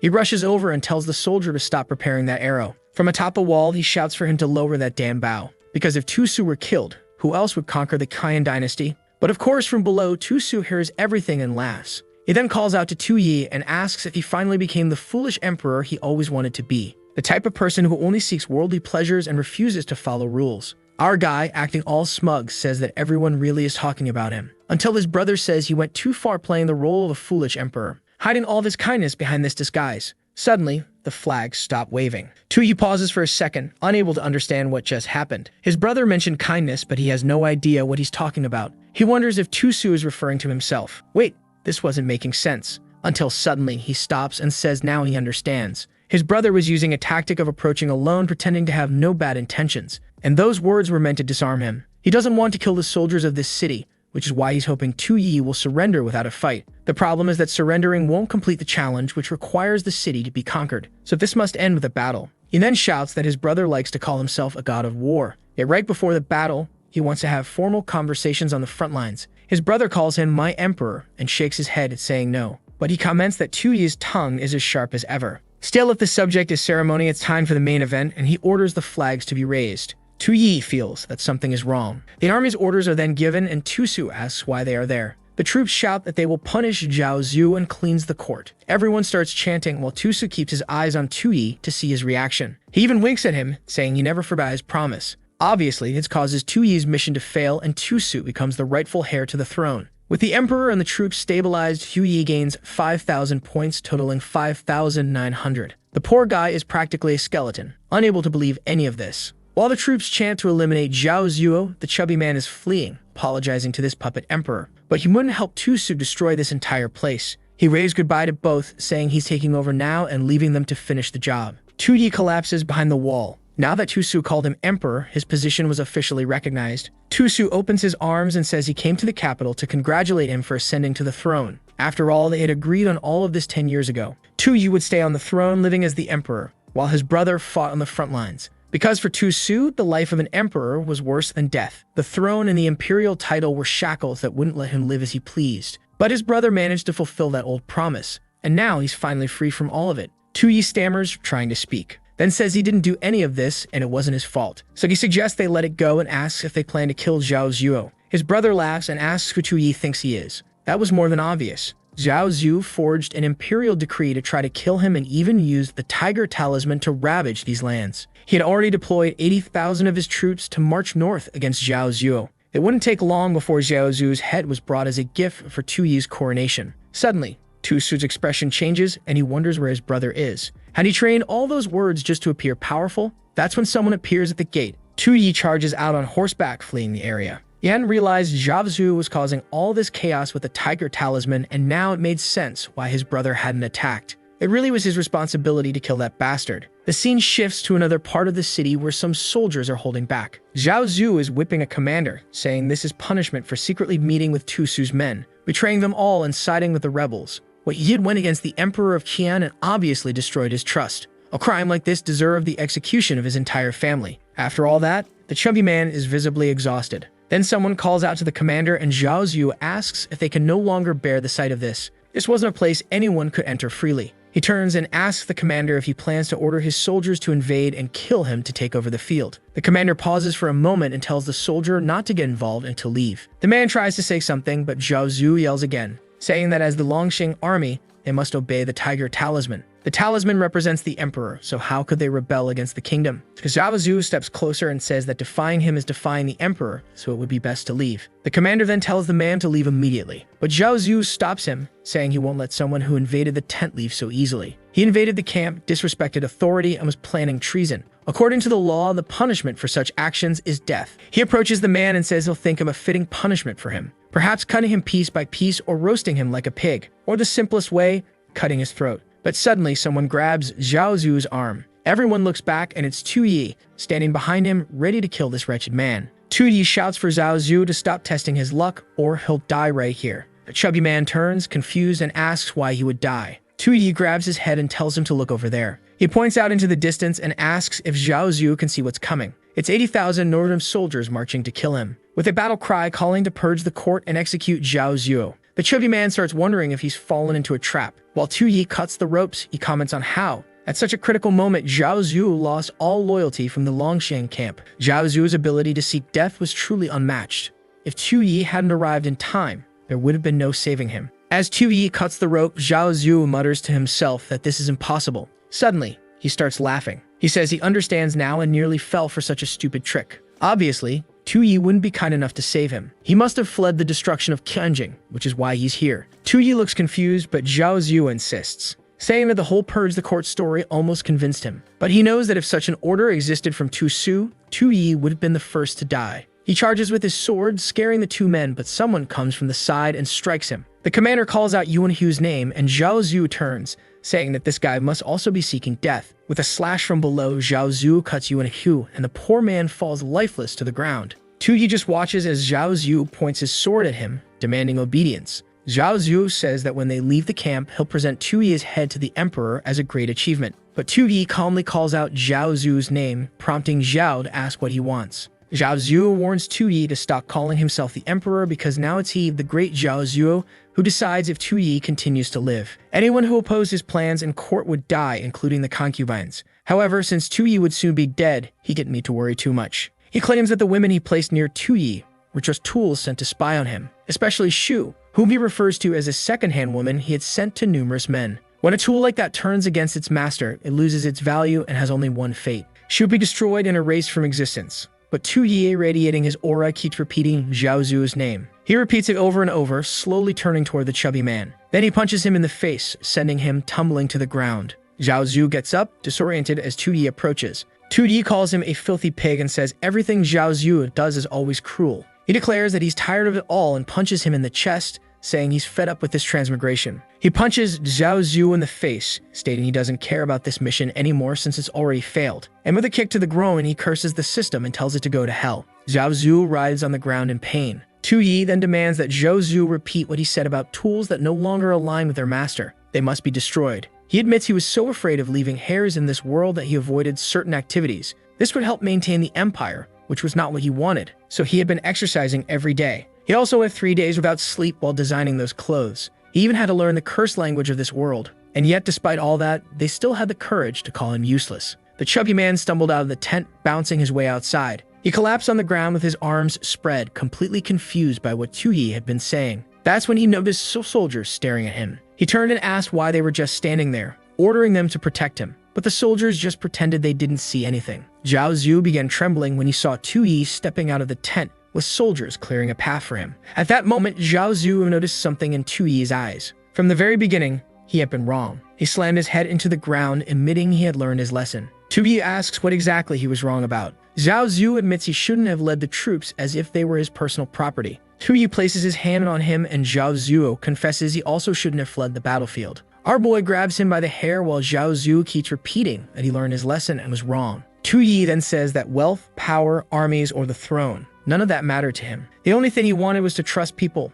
and for them to fulfill their roles, but everyone betrayed him. Zhao Zuo, confused, asks what trust he's talking about and who betrayed him. Tu Yi simply tells him to say it out loud. Totally confused, Zhao Zuo hesitantly says, "I betrayed him." Tu Yi punches him in the face and orders him to shout it. He then screams for everyone to hear that he betrayed the emperor. Along with that, he betrayed the entire Qian dynasty. He betrayed the people of Qian by stealing from them and causing them to suffer. He truly was a sinner of this dynasty. After standing still for a moment, he slams his face into the ground, begging for forgiveness. Tu Yi just sighs. Looking up, he says he's tired while Zhao Zuo keeps smashing his face into the ground, admitting he's guilty. Suddenly, Zhao Zuo's expression changes as he grabs a knife, saying he would never act that way. When Tu Yi turns around, Zhao Zuo is already lunging at him. Blood splatters, but it's unclear if he hit Tu Yi. Zhao Zuo looks twisted, and it's hard to tell from his expression. But Xiao, who had been silently watching, strikes him on the back of the neck. Tu Yi glances at her and remarks that she finally made a move. Confused, Xiao wonders if he knew she had been there among the army the entire time. He looks at her, and the system informs him that the leader of the Kun Guard is struggling, unsure whether to remain loyal to Tu Su or Tu Yi. Holding Zhao Zuo, Xiao is trying to figure out if Tu Yi knew everything from the start.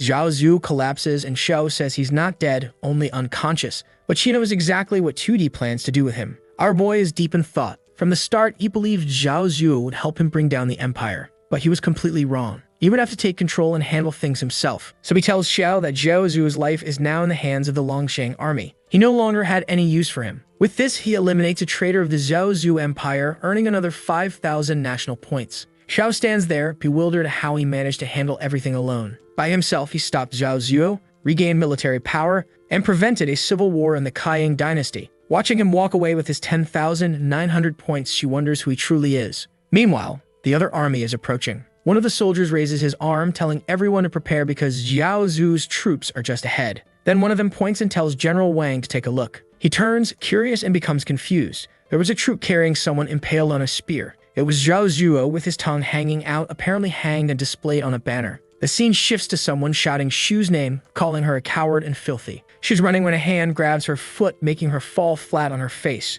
She turns around and someone calls her sister, asking why she's ignoring them. It was a skeleton asking if she had forgotten them and why she hadn't avenged them. She should survive and kill Zhao Zuo. She tries to escape as countless skulls try to pull her back. Ahead of her stands a monstrous version of Zhao Zuo, calling her name. He says she betrayed him, and a tool that betrays its master must end up like the others. But suddenly, there's an explosion in front of her. When the smoke clears, she sees a sword aimed at Zhao Zuo's head. Looking up, it's a towering, majestic Tu Yi. She calls out, "Your Majesty," and then hears a voice calling her name. She wakes up in bed, and a girl tells her that His Majesty has returned safely. He was preparing to summon all the ministers to the Grand Hall. Moreover, Zhao Zu had been executed. Shu cries with emotion, saying it's finally over. The next day, after everything that happened, our boy returned to Kanjing to receive congratulations. However, he's thinking to himself that the plan is to destroy this damned country. But what has he actually managed to destroy so far? The entire court was in perfect order. The harem was far too devoted, and there wasn't even a femme fatale to suddenly assassinate him. Tu Su, with his troops, was determined to keep him on the throne. And even Tianyuan, who was supposed to be his trump card, had become quite calm after everything that happened with Zhao Zuo. With all these prominent figures in place, the nation's power had risen beyond 15,000. So how was he supposed to destroy this country? Right beside him, Tianyuan is wondering why the boy doesn't seem happy after getting rid of Zhao Zuo. He glances back and sees Tu Su staring, making a throat-slitting gesture. Tianyuan realizes that Tu Yi isn't happy because he's still alive. The delicate balance between the three factions was gone. Tu Su was already siding with Tu Yi, leaving only Tianyuan's side undecided, making him the next target to be eliminated. Maybe it was time for him to take a stand in all this. Tu Yi was confused when Tianyuan said he wanted to discuss something. He had heard that the emperor personally went to the army and executed Zhao Zuo himself. Such an action truly brought satisfaction to everyone there. However, it was obvious Zhao Zuo could only control the troops because Tu Yi had let him hold onto the tiger talisman. He had failed to prevent that from happening, so ultimately, it was his fault. That's why Tianyuan was willing to accept any punishment and was even ready to resign from his position as Grand Chancellor to set an example. Tu Yi just tells him to shut up because he isn't in the mood to hear excuses right now. Meanwhile, he thinks to himself how cunning this guy is, blaming the dead at the first chance he gets. Tu Yi then says he's interested in an unknown journey across the Qian dynasty. And when he returns, they'll discuss him losing his position. Tianyuan is confused. The court had just been stabilized, so why was Tu Yi suddenly wanting to leave? He tries to ask His Majesty to reconsider, but Tu Yi immediately asks if he's really going to tell him what to do. Tianyuan instantly changes his expression, saying he wouldn't dare. Tu Yi knows he can't rely on anyone within this dynasty to destroy it, which is why he needs external forces. He knows an extremely strong tribe in Kanglang to the north, one so fierce that even the southern regions struggle to face them. To the south, across the sea, there's the nation of Jing. Their leader named Shu Lai has been attacked countless times by Tu Yi's father, but was never defeated. Additionally, there's the Red Sleeve Army, with countless followers scattered everywhere. Since the first two options are too far away, perhaps the best choice is to find the Red Sleeve Army and make them attack this nation. The Emperor of Qian would become a spy for the rebels who would destroy everything. It was exactly the kind of story he liked. Meanwhile, Tianyuan notices the prince smirking again. The scene shifts to a torch being raised in front of the Red Sleeve Army's barracks. Inside, several men wearing strange masks are dancing, some mentioning bad news and others good news. A girl sits surrounded by candles and says that 3 months ago, the new emperor ascended the throne and created turmoil in the court. However, unfortunately, the Qian dynasty's luck hadn't run out yet. That girl was Wu Dongxuan. Apparently, she must be the leader of the Red Sleeve Army. And to be honest, their sleeves were black, but let's ignore that.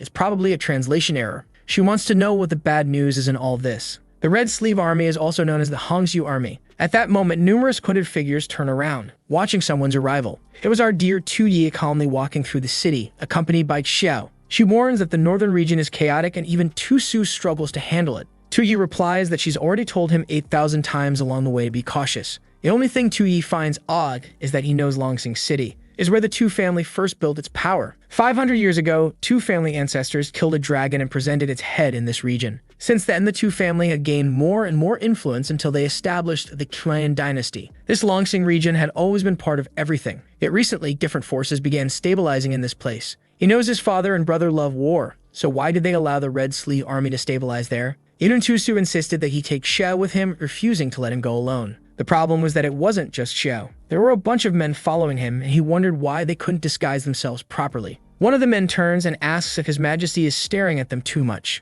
Maybe he's already realized he's being followed. Another one gives a thumbs up and says he used a special magic, so they won't be detected. Xiao is also there, telling Tianyuan that he hasn't lost his position as minister yet, so he should be in the capital taking care of things. Tianyuan replies that His Majesty is cunning, and leaving him in that ministerial position puts him in a difficult spot. That's because Tu Su is still in the capital, which is a huge risk for him. That's why the city of Kanjing is dangerous, and the best solution is to stay there and secretly follow His Majesty. Xiao says she doesn't understand, and he responds that it's fine because she'll understand sooner or later. As long as they maintain the perfect disguise, it shouldn't be a problem. But judging by Tu Yi's expression, it's obvious their cover isn't perfect. Tu-Yi says they can do whatever they want. If they're so determined to follow him, it's all the same to him. Suddenly, Xiao pushes him behind her. Tu-Yi looks ahead and sees a group of small-time bandits blocking their path. It seems they belong to the Red Sleeve Army. A bald man holding a saber says he's never seen them in the city and asks if they're from Su's side. Maybe it were spies from the Imperial Court. Xiao prepares for combat, but Tu-Yi tells her to hold back and wait. He thinks he's lucky to have found these guys so easily and wonders where their leader is. Soon after, they're already climbing the stairs to the group's base. The vibrant Dong Xuan sits there amidst candles, but she's casually eating a bunch of scorpions. What's going on here? Dong Xuan, the leader, is highly skilled in magic and has the ability to manipulate people's hearts. She's been gathering refugees from everywhere as her followers with the goal of destroying the Qian dynasty. There are even some strange creatures coming out of her mouth, good heavens. Licking her lips, she says he's bold to come to Longsing like this. Tu-Yi asks if it's not the prince of the Black Sleeve Army who welcomes refugees, so no courage was necessary for this. However, she responds that with how he looks, she doubts they are refugees. No matter how he's dressed to conceal his identity, his behavior is revealing. Besides, the woman beside him has the face of someone who moves in the shadows and spills blood. Tu-Yi congratulates her, saying it's expected from the great leader of the army to notice instantly. He then claims he's a secret envoy from the nation of Jing, sent by his majesty to cause chaos in the Qian nation. Recall that Jing is the nation across the sea to the south. He says he's specifically there to seek cooperation with the Black Sleeve Army. Suddenly, something hits the ground, startling him. Dong Xuan turns and says cooperation sounds wonderful. She approaches him, saying that since he revealed his identity, she no longer needs to hide. She touches a peculiar spot and says he must also be interested in the dragon root hidden within the Qian Empire. He's confused. After all, she just touched him in an odd place and mentioned the dragon root. Is she talking about him and was he truly exposed? She explains that everyone knows the dragon root is about to resurface in this world, which is why the nation of Jing is also present. He still doesn't quite understand. Dong Xuan explains that every 500 years, the Qian nation has a dragon emperor. Whoever manages to cut off his head and harvest the root will gain the emperor's power and have the aura to dominate the entire world. The last time the dragon emperor appeared, a man from the Tu family decapitated him and used that power to establish the great dynasty. Back then, Tu Tianxia, alongside his sworn brother Chu, killed the dragon. But Chu gained nothing but scars. The entire situation turned into a chaotic mess, and that's when each of them founded their own nation. With the dragon's power, Tu Tianxia built the Grand Qian nation in the north. Meanwhile, Chu used what remained in the south to create the Jing dynasty. Now 500 years have passed and a new dragon emperor has been born. Whoever cuts off his head will change the world. The system notifies Tu-Yi that he has found the path to the dragon emperor's aura story, and now he needs to learn more from this girl to continue his journey. He's excited. Visiting the Red Sleeve Army was definitely the right decision. He then asks if Dong Xuan also seeks the dragon emperor's aura to take control of the world.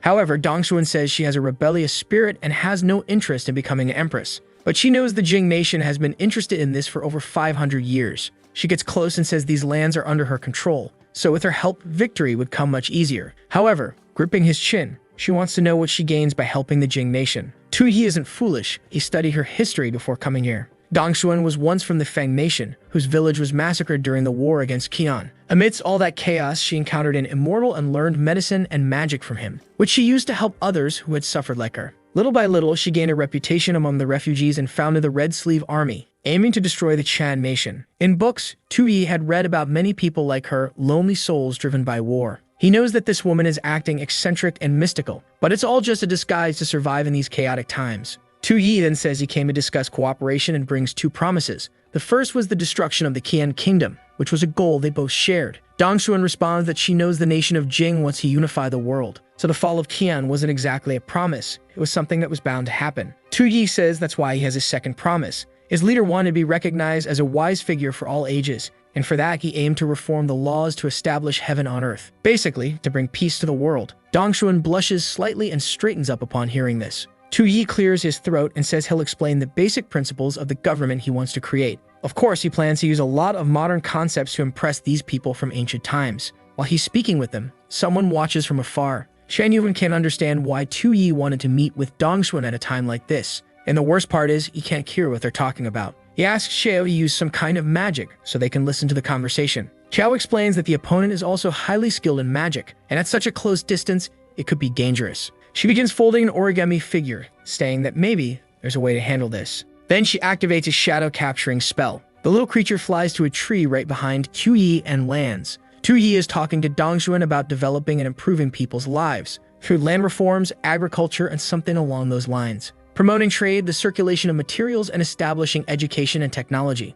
Chen Yuan asks why the words sound so broken, and Chao says they're too far away. Even so, Tian Yuan can sense that it's something about governance and that there's a certain wisdom behind it, but it still sounds too vague and impossible to achieve in this era. Then the origami transmits the phrase, "All men are born equal." Xia smiles, saying that equality for everyone is a romantic idea. However, Chen Yuan becomes desperate upon hearing that. He says that in the past, a man named Xing Liu tried to challenge the nobility and was torn apart by 5 horses. If everyone under heaven were treated equally, it would bring the Qianyuan dynasty to ruin. The nobles and the emperor would bring disaster upon themselves with nowhere to escape. He's about to say that this would truly be the end, but then he sees Tu Yi still speaking. Everyone around him is smiling as they listen to him, and this makes Chen Yuan pause in thought. He admits it's truly shameful. While he and Zhao Zhu were plotting to overthrow his majesty, Tu Yi had the ambition to improve the world for everyone. Meanwhile, Tu Yi raises his arms in exhaustion. He's tired after talking so much and people even bring him water. Dong Xuan compliments him, saying his descriptions are very tempting,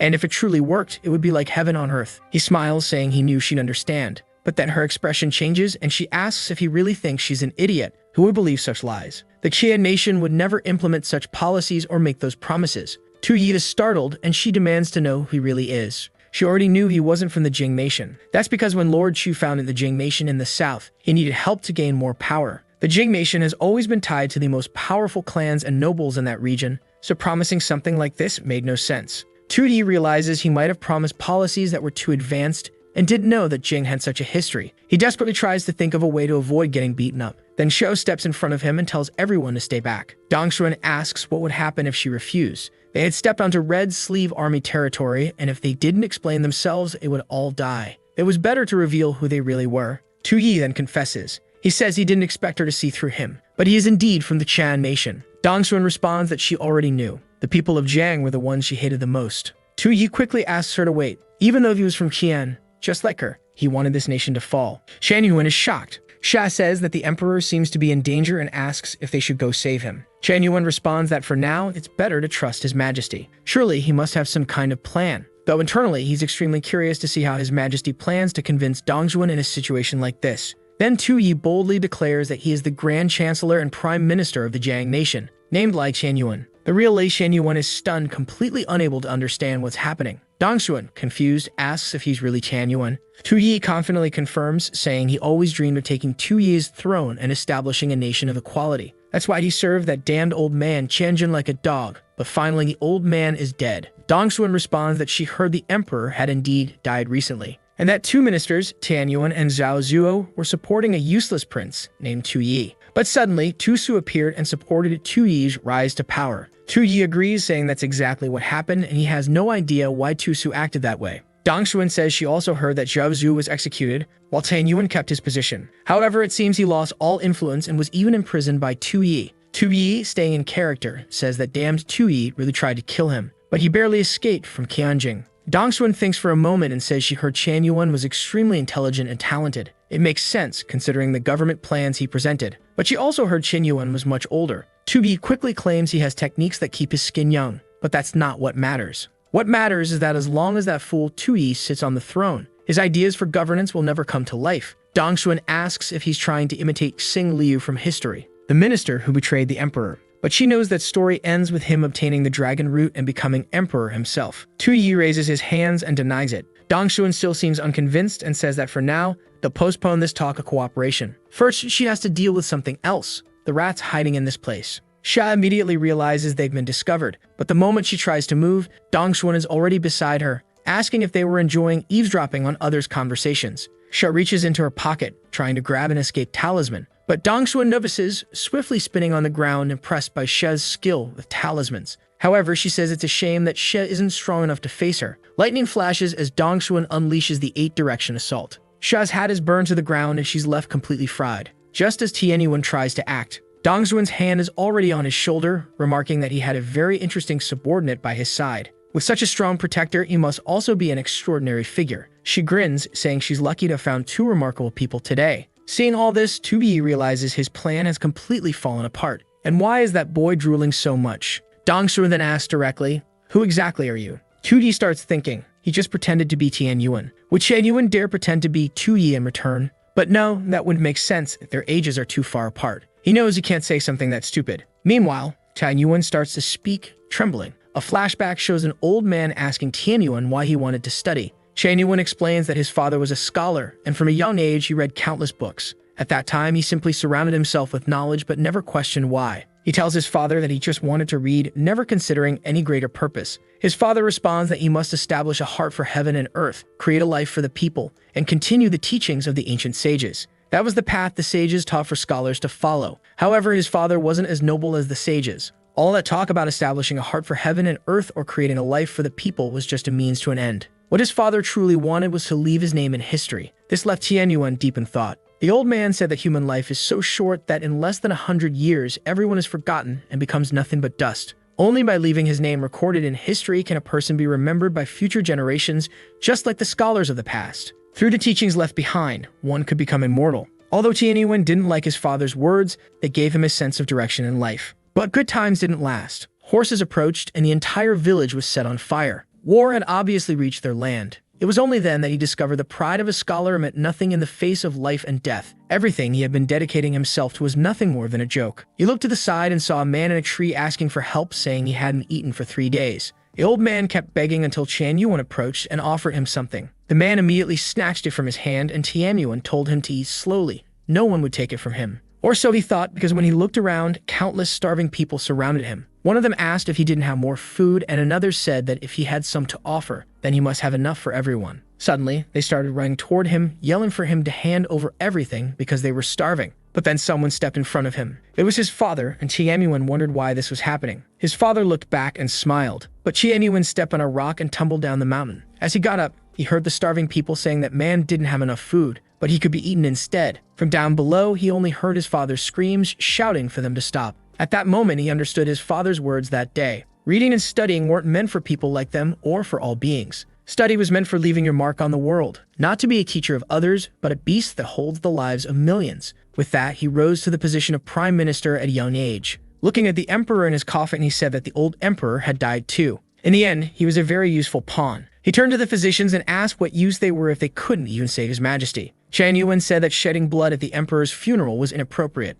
They should all be buried with him. While the men screamed, he stood there, unmoving, until Zhao Zhu approached and said that the emperor's last wish was for Tusu to ascend the throne. So what would they do? Tianyuan replied that the emperor's name was now just a historical record. The opportunity had landed in their hands. In the Kaiyang Empire, he would stand above all and become a leader of this world. Back in the present, Dongshuan asks what he's thinking about so much and demands he answer. Who exactly is he? At that moment, Tu Yi wondered if Tianyuan might pretend to be Tu Yi, but their ages didn't match at all. Tu Yi began to speak and suddenly removed his hat. He introduced himself as the Emperor of Kaiyang, Tu Kanjin. Obviously, that was supposed to be the dead father of our boy, who is now in shock. He says he didn't actually die, while Tu Yi is standing there, trying to figure out what's going on. Dongshuan stands in silence, seething with rage. She grabs him by the neck, demanding to know if he's mocking her. Tu Yi, still maintaining his axe as he knows Dongshuan hates the Kaiyang dynasty to her very core. If he weren't desperate, he would never risk his life by coming here. He claims to despise that rebellious boy Tu Yi, blaming him for everything that happened.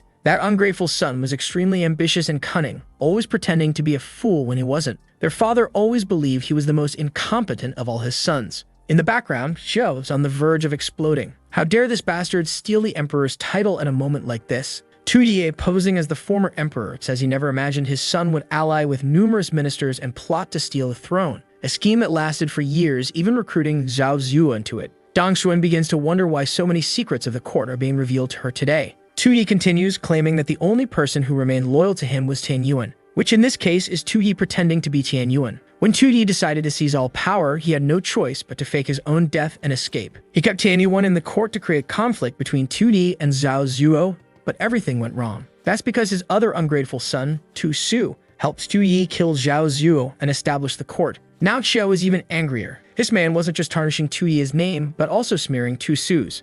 She swears that soon this man will meet the same end as Zhao Zhuo. Dongshuan coldly asks if he ran here like a beaten dog. In her grip, he pleads, calling Tu Yi still pretending to be Tianyuan, a cruel minister for so long. He says he even insulted the emperor of his own will and endured great hardships. Xiao was ready to strike him down when suddenly Tu Yi clasps his hands. He says that insulting his majesty was a necessary evil, and he deserves to die 1,000 times over. Xiao's rage eases. She sees that the boy is willing to cooperate with Tianyuan. Dongshuan throws him to the ground. She says she doesn't care because her hatred for the Kayan dynasty will never end. They came into her territory unarmed, so of course they wouldn't leave unscathed. Tu-yi slowly gets up, saying he's nothing more than a man who lost his throne. And while she could kill him, he knows that's not her best option, because the Kayan dynasty would still exist, and killing a king who's no longer king wouldn't give her the satisfaction she seeks. Dongxuan pauses for a moment and agrees. Killing just one wouldn't be enough. She wanted to see the family destroy itself, the entire nation crumble, the country destroyed, and the bloodline wiped out.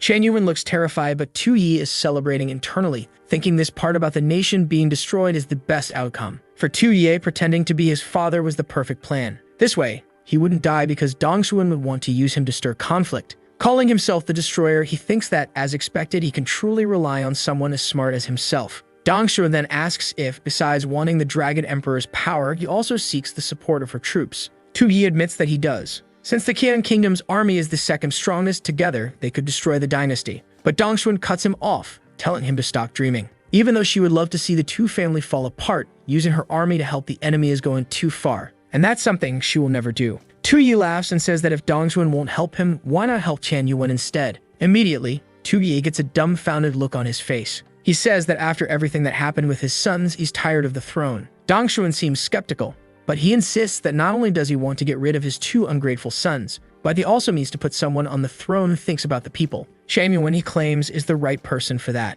The soldiers around them, exhausted by this entire story, just sit down, waiting to see what will happen next. Dongxuan also sighs, fed up with all the talking, and tells them to throw him to the dogs. Tu-yi, pretending to be Tian Yuan, quickly says he can prove his identity. He reveals the Imperial Seal, an item meant to be a gift for the future successor and the new empress. Dongxuan is momentarily confused, wondering when she became the empress. But she starts to realize that everything he said might actually be true. Tu-yi stands there, completely devastated, while Tian Yuan, still Tu-yi in disguise, says this is a wedding gift. A hand suddenly grabs Tu-yi's shoulder. Dongxuan smirks and says that, considering everything he told her, he didn't seem like such a bad person. She admired his ideas for governing the country, so if he was worthy of being her man. And without further delay, she says it's time for them to consummate this marriage. Chan Yuan tries to say something, but she elbows him hard in the back of the neck. Before he can protest, she picks him up bridal style, carrying him off while telling Xiao not to worry, she wouldn't treat her master badly. Or maybe Xiao would want to join them in the wedding chamber. Xiao turns bright red and shouts for that pervert to shut up. Meanwhile, Tian Yuan is carried away, thinking that now everything depends on his majesty. He must become the true dragon. Tu-yi can't afford to disappoint because now Tian Yuan's dream of being remembered in history rests in his hands.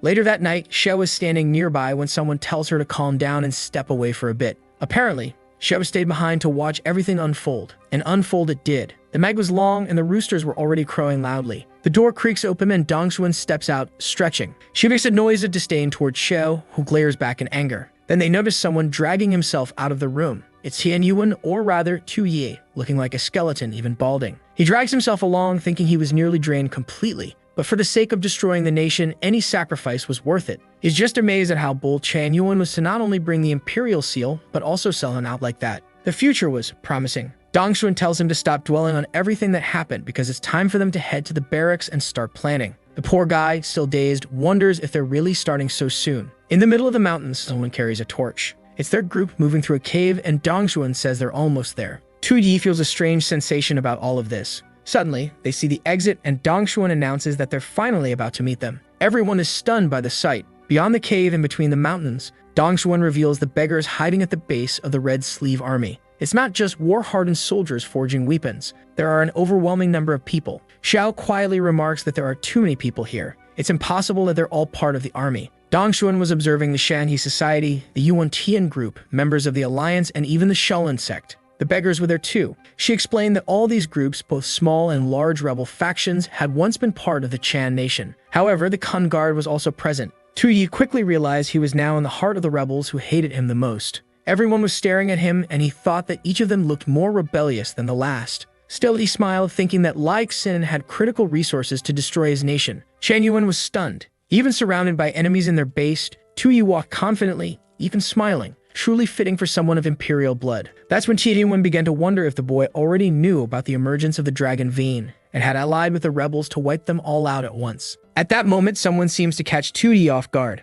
A guy wearing a bandana approaches and says Tu-yi looks familiar, asking which rebel group he's from. Our boy introduces himself as Tian Yuan. the exiled prime minister of the Chan nation, and says that beside him is the former emperor Tu Kanjin. The guy laughs and says that at least the new brother is pretty funny, but that joke wasn't all that funny. Then Dong Xuan steps up and says that what he's saying isn't a joke, but the truth. Immediately, everyone greets her, calling her the great Taoist Dazhu. She asks if he's disappointed. Did you really think that just because he's making a deal with her, everyone else there would support him for the same reason? She warns that there's a risk her army men won't support him, and since she's a businesswoman, she won't bet everything on one side. Tu Yi seems to think that this damn woman wants him to convince them for free. Suddenly, she spreads her arms and says she doesn't want to be an empress, but she's willing to support anyone who wants to sit on the dragon throne. This time, who is seeking the dragon's power would have a fair chance to compete. Shan Yuan knows this woman is using the dragon event as a trap to lure all the rebel forces and select the strongest among them. That would be enough to form a dangerous army to attack Qian. And Dong Xuan is smiling, thinking that no matter how things turn out,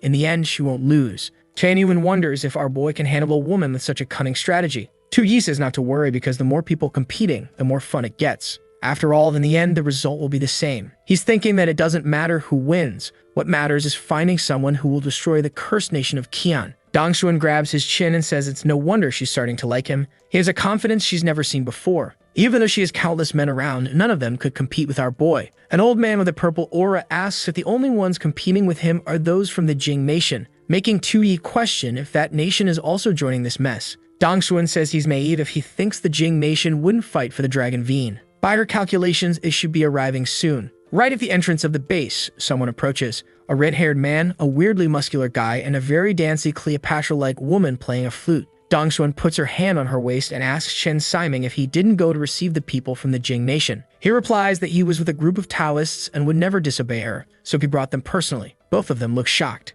Then Chen Siming says he brought the person's head and asks if that's enough. They look at the three at the entrance, and then he tosses the head, which rolls and lands in front of them, completely dead. Dong Xuan responds that she asked him to welcome the participants, so why did this happen? He laughs, steps closer, and says he can't be blamed for something like this. It's that guy's fault for being so weak, and oops, his head just exploded. Dong Xuan replies that she knows he's dissatisfied with her position in the group and wants to steal it. But causing trouble at such a critical moment is very risky. Nearby, Shou is amused to see that even among the rebels, there's a power struggle. Chen Siming says he's being wrongly accused and that he will always be loyal to Taoist Dazhu. He places his hand on his chest and tells everyone he knows she wants to end the Qian dynasty, but she also doesn't want to become empress. That's why, as her subordinates, they need to find someone worthy to take that position. He points to the remains on the ground and says that was Qu Shidao, the great prince of the Jing nation. He was known as the #1 general and led an unstoppable battalion. That's why he came seeking the dragon's power, but was completely defeated by the demons of the plains.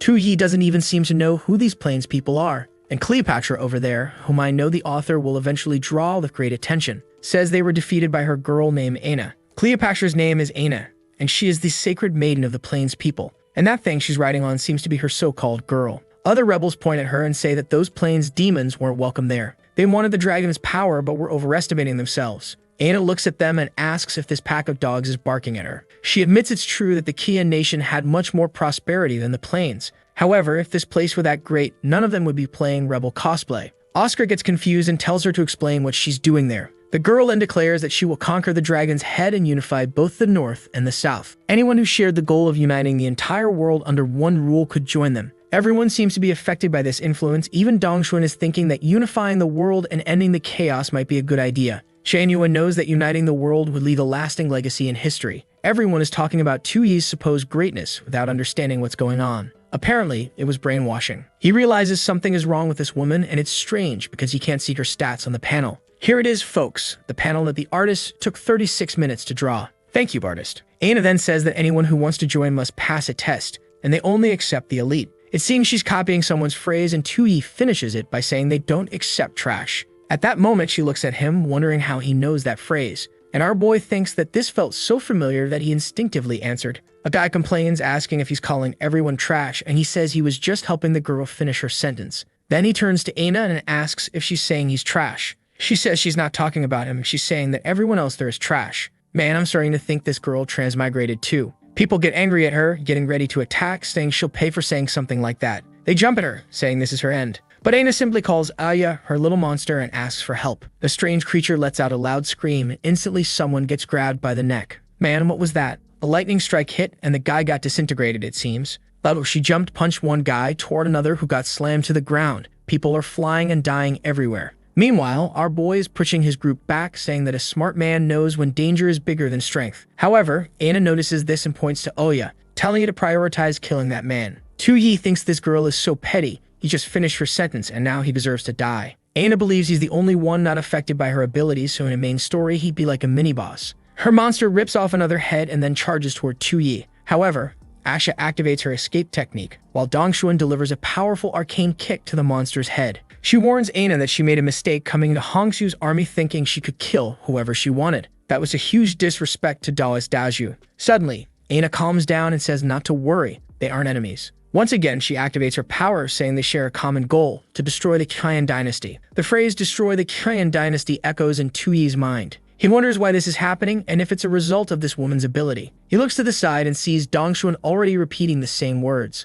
While she's in a trance, Aina stands there with her sinister smile. Suddenly, she turns and says that first, they could kill the former emperor of Qian. At that, Aina smiles. She hadn't expected the bonus of having the former emperor right there. She's targeting our boy's entire group, who as always is being protected by the women. But now at least he knows the Sacred Maiden's ability. Everyone has a certain obsession in their heart, and this woman's ability is to amplify that and align it with her plans. Aina then says to destroy the Qian nation and continue on to kill Tu Kanjin. Under her control, Dongxuan moves toward Tu-Yi, repeating that she will kill him. Covering his ears, Tu-Yi says he already knows about her ability through the system and is aware of its flaws. Suddenly, a hand stops Dongxuan. It's our boy, saying that man is no longer the emperor of Qian. Killing him won't destroy the Qian dynasty. Dongxuan suddenly stops and begins to cry, or at least that's what it says. But Aina seems to be bursting with rage. Since Aina's ability relies on verbal manipulation, all you have to do is expose its logical flaw. That way, her ability breaks. However, he suddenly notices something. In the background, she's getting angrier than ever. She asks Dongxuan if her childhood dream wasn't to destroy the Qian dynasty. So why, now that the target is right in front of her, is she hesitating so much? Has she lost her willpower? Once again, they try to kill him while Dongxuan holds back. Our guy tries to say something, but there's no time and he nearly gets punched. Falling to the side, he realizes this girl just wants to solve everything with brute force. Unfortunately for her, her ability has another flaw. He then asks Dongxuan if she would be satisfied if Tu Kanjin died. Was her true goal to destroy the Qian nation or to create a peaceful place in the Central Plains? Completely frozen, Dongxuan starts talking about a peaceful land. Then she begins speaking about death, holding her head in confusion. Meanwhile, Aina asks what she's doing. Tu Kanjin then says that a person's obsession is rarely about just one thing. Dongxuan was a perfect example of that. She had an obsession with destroying the Qian nation, but also with creating a peaceful era. However, Aina's ability couldn't choose which obsession to amplify. At that moment, the desire to create a peaceful world was stronger. Aina is confused, not understanding how this boy already knows so much about her and Dongxuan. Then he throws his arm up and points at Dongxuan. He says that if the world falls under that woman's control, the North would invade the central region. So how would she save the people of this land?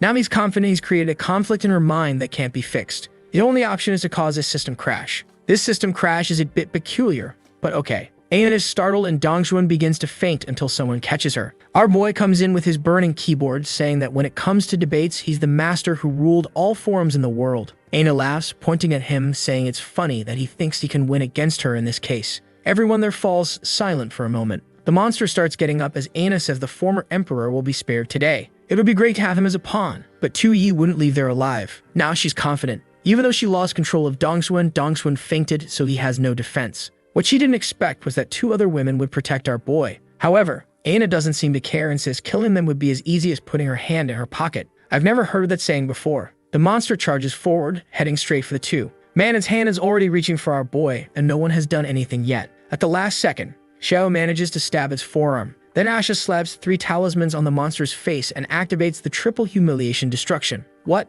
The move even has humiliation in the name. Her creature gets thrown far away, crashing into tents, and Aina is left confused, not understanding what just happened. Who are these 2 women beside him? Asha says their chance has come, but Xiao warns her not to lower her guard. Looking at the destroyed wood, she's sure this isn't over. Suddenly, a system window says the seal has been released. A beastification is starting and tons of stats are increasing. The system seems to ask Aina if she wants to suppress it. As Ovi arises with a green aura, of course, she says no. The monster then begins transforming into what looks like a werewolf. It lets out a roar beside her, saying now things would get fun. Asha and Xiao wonder if the woman turned into a dog. The group is terrified, and Dongxuan seems to be out cold. Wake up, girl. The 2 stand frozen when suddenly the creature lunges and lands a knee right on Asha's face. Whoa, man, don't hit the girl like that. Xiao looks to the side and almost gets hit too. But the wolf keeps advancing, delivering a barrage of attacks. Aina explains that this creature was raised by wild wolves as a child. It had an insatiable bloodlust, and she was the only one who could control its madness. However, by attacking now, they broke the seal and would pay the price. Poor Xiao is getting beaten and slashed from all sides. She can't find a chance to dodge any of it. The monster opens its jaws and bites down on her shoulder. Suddenly, Asha rises behind them. The monster holding Xiao by the shoulder slams her onto Asha. Both realize the creature is on a completely different level now. They crash into a wall and Chuyi approaches, asking if they're okay. Xiao tells him not to come any closer. The boy freezes as she stands up, realizing the monster is much stronger and faster than she is. At this point, she can only rely on the talismans Asha used before. The problem is, Asha seems to have already passed out. Poor Xiao says that yesterday she got struck by lightning from Dongxuan, and now she's going to die from a dog bite. She feels something approaching and tells Prince Tusu, and maybe she really will die here. But suddenly, the wolf pauses for a moment. The rebels group steps in front of it. Shulin asks since when the army allows dogs to walk in the courtyard. The mustached man says if this continues, the 5 of them will lose respect. The other 2 say it's time to end this. A guy in a bandana says it would be perfect to use this monster's skin to make a coat. Immediately, the other rebels start cheering them on, telling them to go ahead and kill the beast. Our boy is excited too, saying that finally the rebel leaders have arrived. Xiao smiles as the guys start glowing, charging forward. They must be weak and about to get wrecked, right? Of course, man. They got grabbed in a bear hug and slammed into the ground, exploding. Smoke rises, and when the crowd looks, only their little souls are floating out of their bodies. At that moment, Aina holds her stomach and can't stop laughing. But suddenly, Xiao looks to the side and asks what that person is doing there. At the same instant, the wolf begins approaching her. Knowing she can't escape, she grabs Xia and throws her into Tuyi's hands, telling him he urgently needed to kiss that woman. Man, even if he didn't want to, he had no choice because she shoved his head into Xia's mouth. The boy sacrificed himself, truly a hero of the nation. But he must have been holding a coconut water or something because how is it leaking this much? And it just keeps going. What's even happening there? He's using his hand. What's going on? Man, our boy is taking full advantage of this. Oh, right. Xia needs to lose her mind and also have a woman to hate. In this case, it's going to be Xiao. Now I want to see what she'll do with that. Suddenly, Xia's eyes start glowing purple. While the little wolf looks confused at their drool, energy begins to surge from her body, electricity rising from the girl. She asks Gears to steal her man. Xiao celebrates that it worked and immediately runs off, but she already spits out a purple energy ball. Xiao glances back and dodges, letting the blast hit the wolf. Apparently, it can't react in time, and half the field explodes. Aina screams for Black Fang, but a second later, Xiao is already behind her. As Aina turns around, Xia is already at her back, asking how she dares to touch her man. She fires an explosion at her, but Black Fang jumps in, shouting he will protect his master. Aina seems surprisingly calm for everything that's happening, and the explosion covers everything in smoke. When the smoke clears, the poor creature is lying on the ground. Aina looks down, but Xiao has already placed a knife to her neck, warning her to stay quiet. If she says anything, she'll lose her tongue. Meanwhile, our boy looks around and realizes the rebel camp he so desperately needed has been completely destroyed. He turns angrily toward Aina, who is now getting scared. He's sure she won't help him destroy the Chan nation because she has no system window or status. Sensing his hatred, she activates her power and pleads for him not to kill her, telling him to lower his sword. But Tu Yi knows this woman is too dangerous and her power could get him killed before he achieves his mission, so he must end this for the mission's success. Suddenly, she says something about a magical girl carrying a bag of rice. Apparently, it's a phrase from an old anime called Detective Conan. Upon hearing that, 2D halts his attack and everyone around him looks confused. He withdraws the sword from her head and asks if she's also from another dimension. Immediately, she throws herself at his feet, crying and saying yes. She's also a transmigrator who ended up in this world. He then asks Xiao not to kill her yet. He needs to talk to her first and understand what's happening. The poor girl is there, sobbing at his feet. Just then, Dongxuan wakes up. Apparently, when she was standing earlier, the artist forgot she wasn't supposed to be standing. She gets up and seeing the destruction, asks what happened. She looks at Lin Chuan and sees the woman beside him. Immediately, she points at Aina and says she deserves to die for controlling her like that. But Tu Yi tells her to wait because this girl's life might be useful to him. However, Dongxuan scolds him, saying he should stop coveting a woman from another race and that they need to deal with her. Aina pleads for just a moment, wearing an angry face. Then she says it's fine. Since he saved her once, she'll allow him to do this. Our boy then requests a soundproof room because he's going to have a serious talk. I thought Dongxuan might get suspicious, but she just leaves, saying she'll prepare it. Tu Yi wonders if this wasn't jealousy. The scene shifts to the back of a cave. A table covered in blood, clearly not a welcoming place. Seeing all that, Aina trembles with fear about entering the room. Tu Yi thinks Dongxuan misunderstood his intentions for this conversation. But to ensure safety, he really needed to confirm her identity first. He says something like, odd numbers change, even numbers don't. And she finishes the sentence saying, check the symbols quadrant. Apparently, they're going to throw anim quotes, stories, and references at each other to confirm they're both transmigrators. After about 300 references, he wipes his forehead and says it seems they're from the same world. Then he asks how she ended up here. She makes a weird face and says it's a strange story that happened a while ago. She asked in a forum which dynasty people would most like to transmigrate to. A user named Night Emperor started insulting her, saying only an idiot would want to go to the past. She got mad and started a keyboard war. But she accidentally knocked over a drink onto her keyboard, and the power went out. After that, she suddenly reincarnated as a confused baby. She says it all sounds ridiculous, but 2D realizes that Night Emperor was actually him. What's strange, though, is that she transmigrated into a baby's body. He pulls up a little chair and asks how she knew he was a transmigrator. Already seated, she says it was because he understood that reference when he finished her sentence about everyone being trash. The fool sits there realizing he really messed up by letting that slip. She then leans in close and says that as fellow transmigrators, they should form a team. He asks how and why, and she questions if he still considers himself Li Qin-yun. Then she sends a mental message saying that even as a high-ranking officer, he must have trouble adjusting to this life. With his hand on his face, he admits that's obvious. He used to spend his days gaming, drinking soda, and watching videos. But now the food is awful, sleeping on that hard bed is terrible, and his entire life is torture. Apparently, during the mental message, she tried to activate her power again. She's confident because it seems like he hasn't noticed he's being influenced. She asks if he gained any special abilities since transmigrating. He says no, that all he has is a useless system. She comments that it seems his transmigration hasn't been as smooth as hers. Then she asks if he wants Big Sis to help him out. Suddenly, she feels confused. Just a moment ago, she was begging for mercy, so why is she acting like she's in charge now?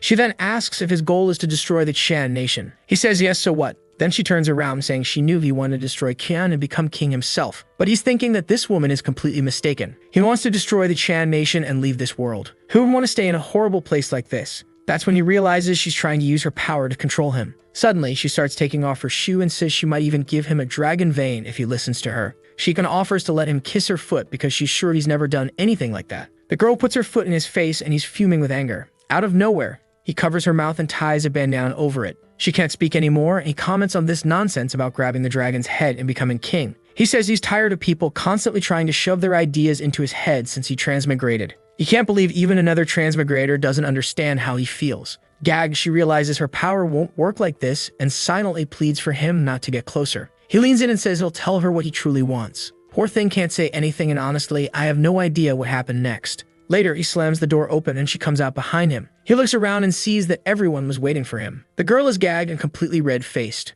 The three of them instantly assume he's a shameless pervert. However, Tianyuan seems moved, saying of course, this boy would be an emperor. Only someone using the attraction of his own body could defeat Dongshuan and even the plains Demonis. Seeing everyone's reactions, 2E tells them not to misunderstand. He only gagged her to seal her powers. Dongshuan reassures them, saying not to worry because her night with him lasted much longer. Before anyone could react to that strange comment, a man approaches. He informs them that the Rebel Alliance has reorganized and is awaiting orders to search for the Dragon Veen. Dongshuan says to let them go because she would handle it personally. For some reason, 2E seems scared upon hearing this. A scene shifts to the mountains where she leads the troops forward. She appears to be using some power to locate the veins, while our boy realizes the rebels are difficult to deal with. They built their base near the Dragon Veen, so anyone trying to hunt for it will end up being hunted by them. Suddenly, Dongshuan stops, turns, and says they finally arrived. A strange energy moves toward them, revealing a desolate place. Everything is dry, lifeless, with bones scattered on the ground. 2E wonders if this godforsaken place is where the Dragon Veen is.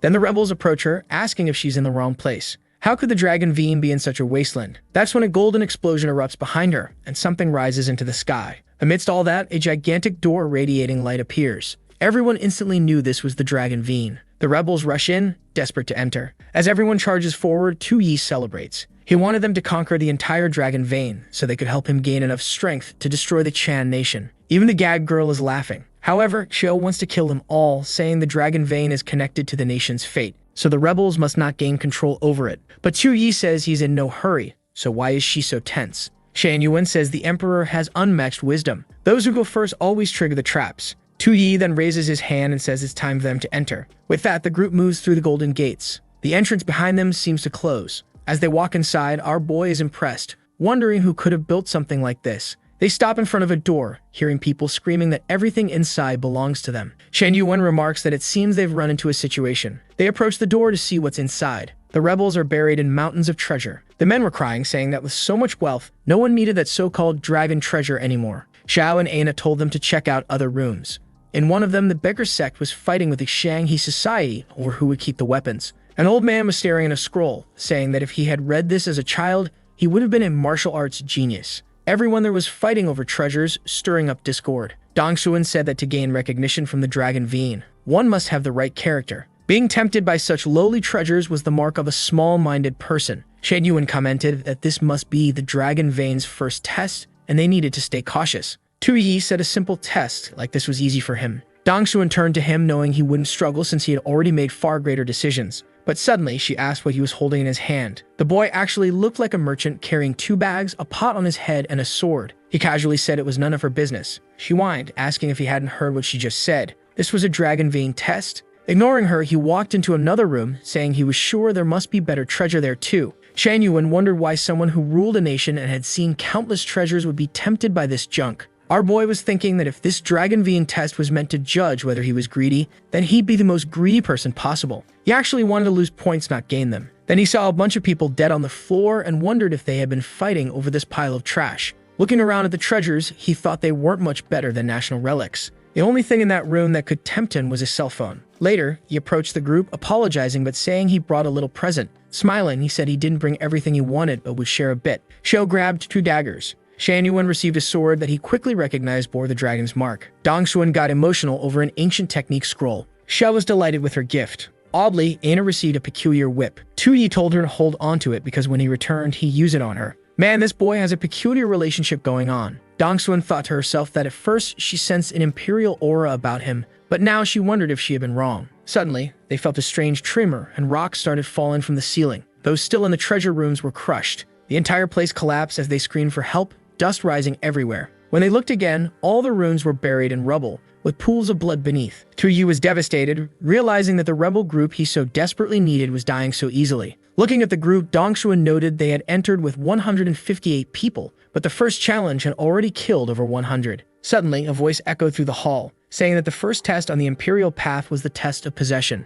Tu Yi looked up and then at his arm, wondering if it was the system. But it didn't seem to be speaking to him directly. The voice declared that those obsessed with worldly treasures lacked the quality to become an emperor and were eliminated. Only those who carried the world in their hearts and had a calm mind could proceed. Everyone sighed in relief for surviving. Tu Yi grumbled, asking if this guy would stop talking. Since he had stolen so many treasures, he was surely about to be kicked out. But then the voice said that only those who used treasures for the good of others had the right to rule this world. Immediately, a light shone beneath Tu Yi, and the voice announced that here stood true greatness. The poor guy was devastated, then his face twisted with frustration. Shan Yuan was thrilled, running over, saying this was truly incredible. He placed a hand on Tu Yi's shoulder, saying it was only natural for him to achieve this. But Tu Yi turned, clearly not happy. Aina stood by, wondering how he could be so clever as a transmigrator like her. Truly, the boy's talent was terrifying. The others behind them wanted to know who he was, and someone answered that he was a traitor of the Chan nation. Other rebels murmured that looking at him, they could indeed sense the aura of a true emperor. Everyone in the room was talking about him. Tu Yi tried to step out of the glowing light, but it followed him. He yelled for the damn system to turn off the spotlight because it was giving him a headache. But the system on his arm congratulated him for passing the Dragon Vein's test of possession. With that, he would receive the blessing of the place and imperial aura. Immediately, he asked if this imperial aura would increase his strength. The system replied no. The imperial aura was purely for style,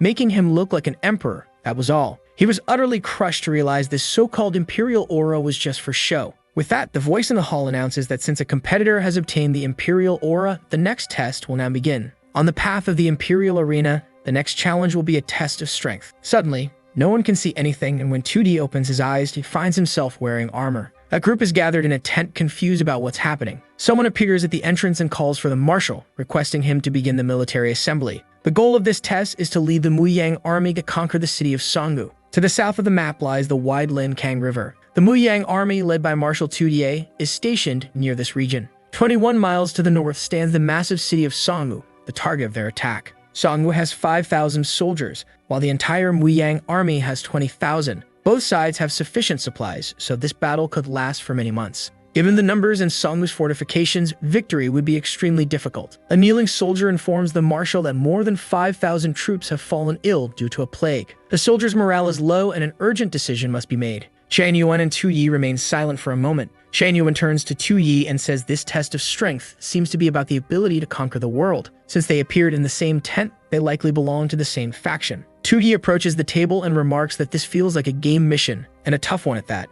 Xiao comments that following Prince Tusu, she gains significant knowledge of military strategy. Typically, to conquer a well-defended city, one would need 10 times its population. But not only do they lack the numbers, their army is ravaged by a plague. Tu Yi, however, is thrilled, saying he loves extremely difficult games, especially when defeat is certain. This situation excites him even more, that it dawns on him that this brutal start must be the same for everyone. There's still the risk that if everyone performs poorly, he might end up with the highest score in this test. Shan Yuan suspects that Tu Yi might be considering using the plague to capture Songgu. Unfortunately, it would be an extremely cruel method, which is why Tu Yi seems hesitant. If that's the case, Tian Yuan decides to take on the villainous role and make the decision for him. He calls Tu Yi over and says he has a plan that could easily conquer Songgu. Meanwhile, elsewhere in the test, Dongxuan arrives at a camp, witnessing the spreading plague. She approaches a sick old man and uses her water-healing palm technique. The man begins to rise, saying he feels much better. He looks at her and says she must be an immortal living among humans, certain that the marshal will lead them to victory. Other infected soldiers begin to stand, falling at her feet and pleading for salvation. Dongxuan is unsure what to do. She recalls when she was a child and tried to help the hungry and the poor. She knows that alone she can't heal thousands of patients. It's like trying to put out a fire with a glass of water. But in that moment, this is all she can do. She tells them not to panic, promising that while she's there, everyone will be saved. She then asks those skilled in healing techniques to help treat the sick. Writing on a piece of paper, she hands over a prescription with ingredients needed for medicine. She stands and returns to healing the people. The scene shifts to another part of the test. At a banquet table, Aina bites into an apple and scoffs at the idea of 20,000 soldiers trying to attack a city defended by 5,000. Not to mention that many of their troops are infected. How could they possibly win? From across the table, someone says it's not that hard. It's Chen Siming, who claims that capturing Songgu couldn't be easier. He leans in and asks when they'll launch the attack. Siming then suggests they infect the 5,000 defenders. With a fast-spreading plague, the city would fall in no time. They could catapult infected corpses over the walls. Coincidentally, this is the exact plan Shan Yuan is explaining to Tu Yi. The only difficult part would be accurately launching the corpses into the city. Tu Yi thinks Shan Yuan is incredibly cruel. Even the king of hell would bow to such a plan. With his hand on his face, Tu Yi mutters that this is a vicious strategy, not something a wise leader would do. Shan Yuan argues that there is no mercy on the battlefield, but Tu Yi tells him to wait. He announces that he has a much better plan. A soldier nearby wonders what plan that could be. Tu Yi should know that to invade a city like Songgu, you need 10 times the number of troops. But with what they've been given in this test, a direct invasion is nothing more than a dream. Tu Yi admits that the army's morale is far too low. He plans to retreat to the lake and wait for a better opportunity. Xiao mumbles to herself, thinking she expected a decent plan. But he just wants to run away because he knows they can't win. Worse, he's acting like he came up with some brilliant idea. But in reality, he's acting like a coward. Shan Yuan, with his hands on the table, tries to convince himself that he still can't comprehend the plans of an emperor. There must be something deeper behind all this. It was a shame that his military knowledge wasn't enough to understand His Majesty's thoughts. Tu Yi then raises his finger and says that, in addition to retreating, they will take all the infected soldiers with them, even those who can't even walk. Shan Yuan is shocked and says that's impossible. The infected can't be saved, and bringing them along would spread the plague and slow down the army. But Tu Yi responds that no one gets left behind or abandoned. That's how he treats his soldiers, and he asks if this answer satisfies Shan Yuan. Shaking, Shan Yuan merely says that the humble servant would never object.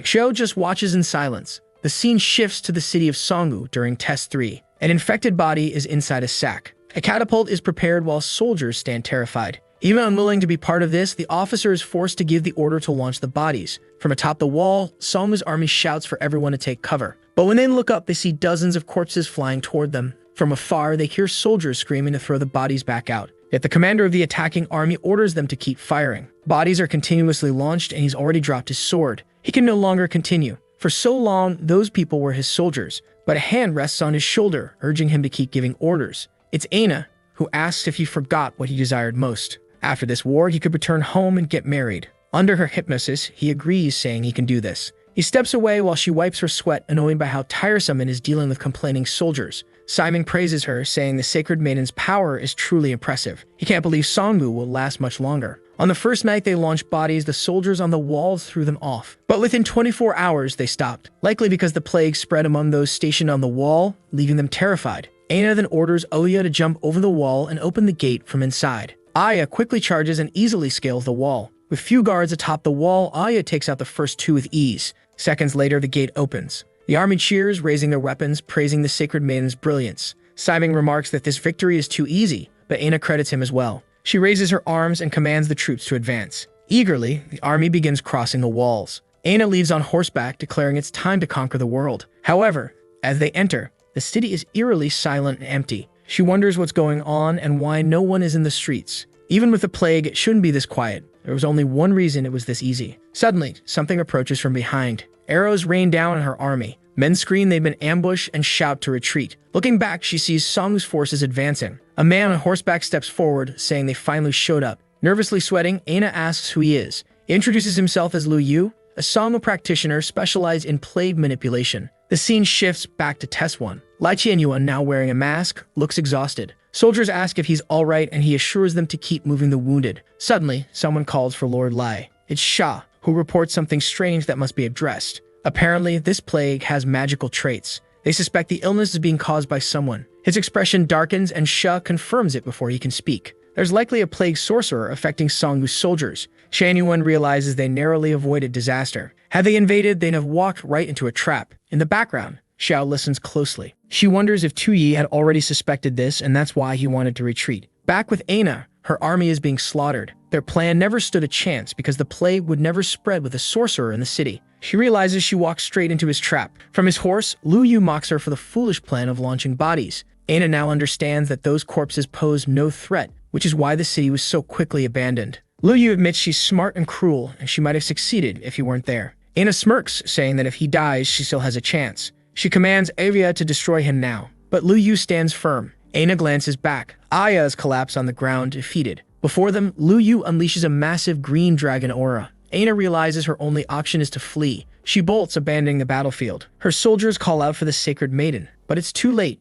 She's gone. However, upon reaching the castle exit, she finds it blocked by crowds desperately trying to escape. Immediately, she orders Oya to scale the walls. However, someone grabs Aina by the shoulder and others pull at her arms, begging to be saved. They cry that they don't want to die and plead for help. Seeing this, Aina only thinks about how annoyingly clingy they are. She uses her power, commanding them to sacrifice their lives to protect her from that emperor. But everyone responds with a firm no. Their desire was never to die for her. One soldier says his only wish was to return home and get married. She had lied to everyone and used sorcery on them. Suddenly, Aina coughs up blood. Trying to use her ability on so many people at once push her body to exhaustion. She collapses to the ground, staring up as everyone approaches to kill her, calling her a lying witch who deserves to die. The scene shifts to people wandering through a desert, crying for help and saying it hurts so much. Among them is a younger Dongshuan declaring she could save everyone. All she needed was to become stronger. Back in her army test, Dongshuan approaches a room full of infected corpses. She uses healing magic and one man feels better for a moment. But she begins to grow exhausted and soldiers beg her to stop pushing herself so hard. If she kept going, she would die.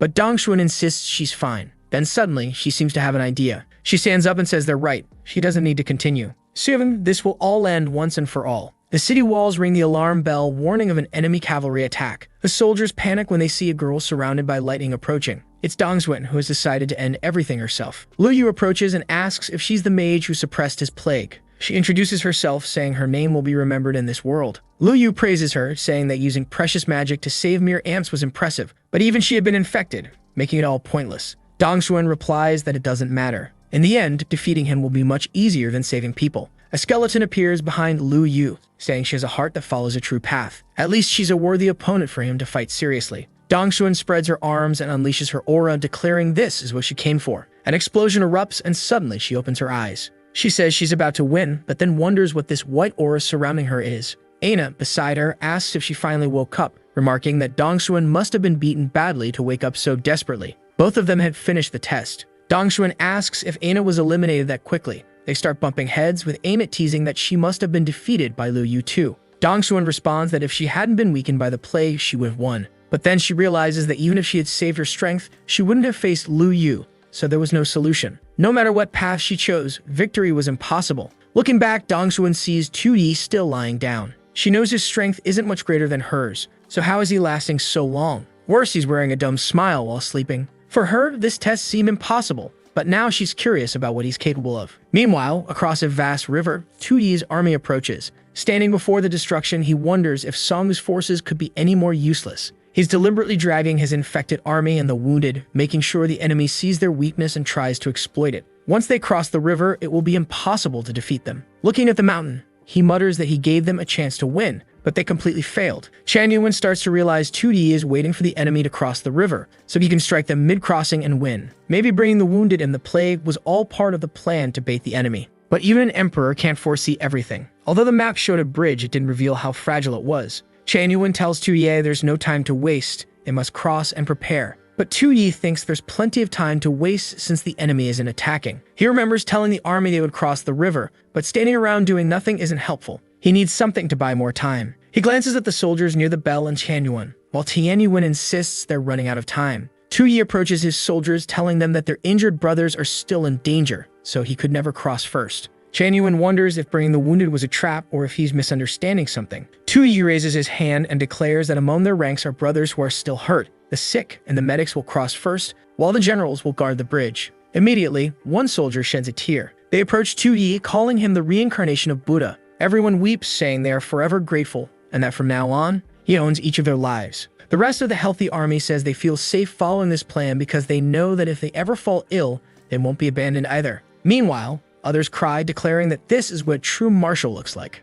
2Yi starts wondering why even these NPCs in this strange story are imagining things now. But with everyone crying in front of him, he has no choice but to let them think whatever they want. The soldiers begin crossing the bridge while 2Yi watches. Then he hears footsteps behind him and turning around, sees an army approaching from the mountain. Chan Yuan trembles, saying they're out of time. He turns to 2Yi and tells the marshal to cross the river first. But 2Yi stands firm and says the wounded will cross before him. Chan Yuan pauses for a moment and says it's time to prove loyalty. Some men from his group approach and apologize. In that instant, Chan Yuan already knows what's coming. The soldiers grab him and shout to protect the marshal at all costs.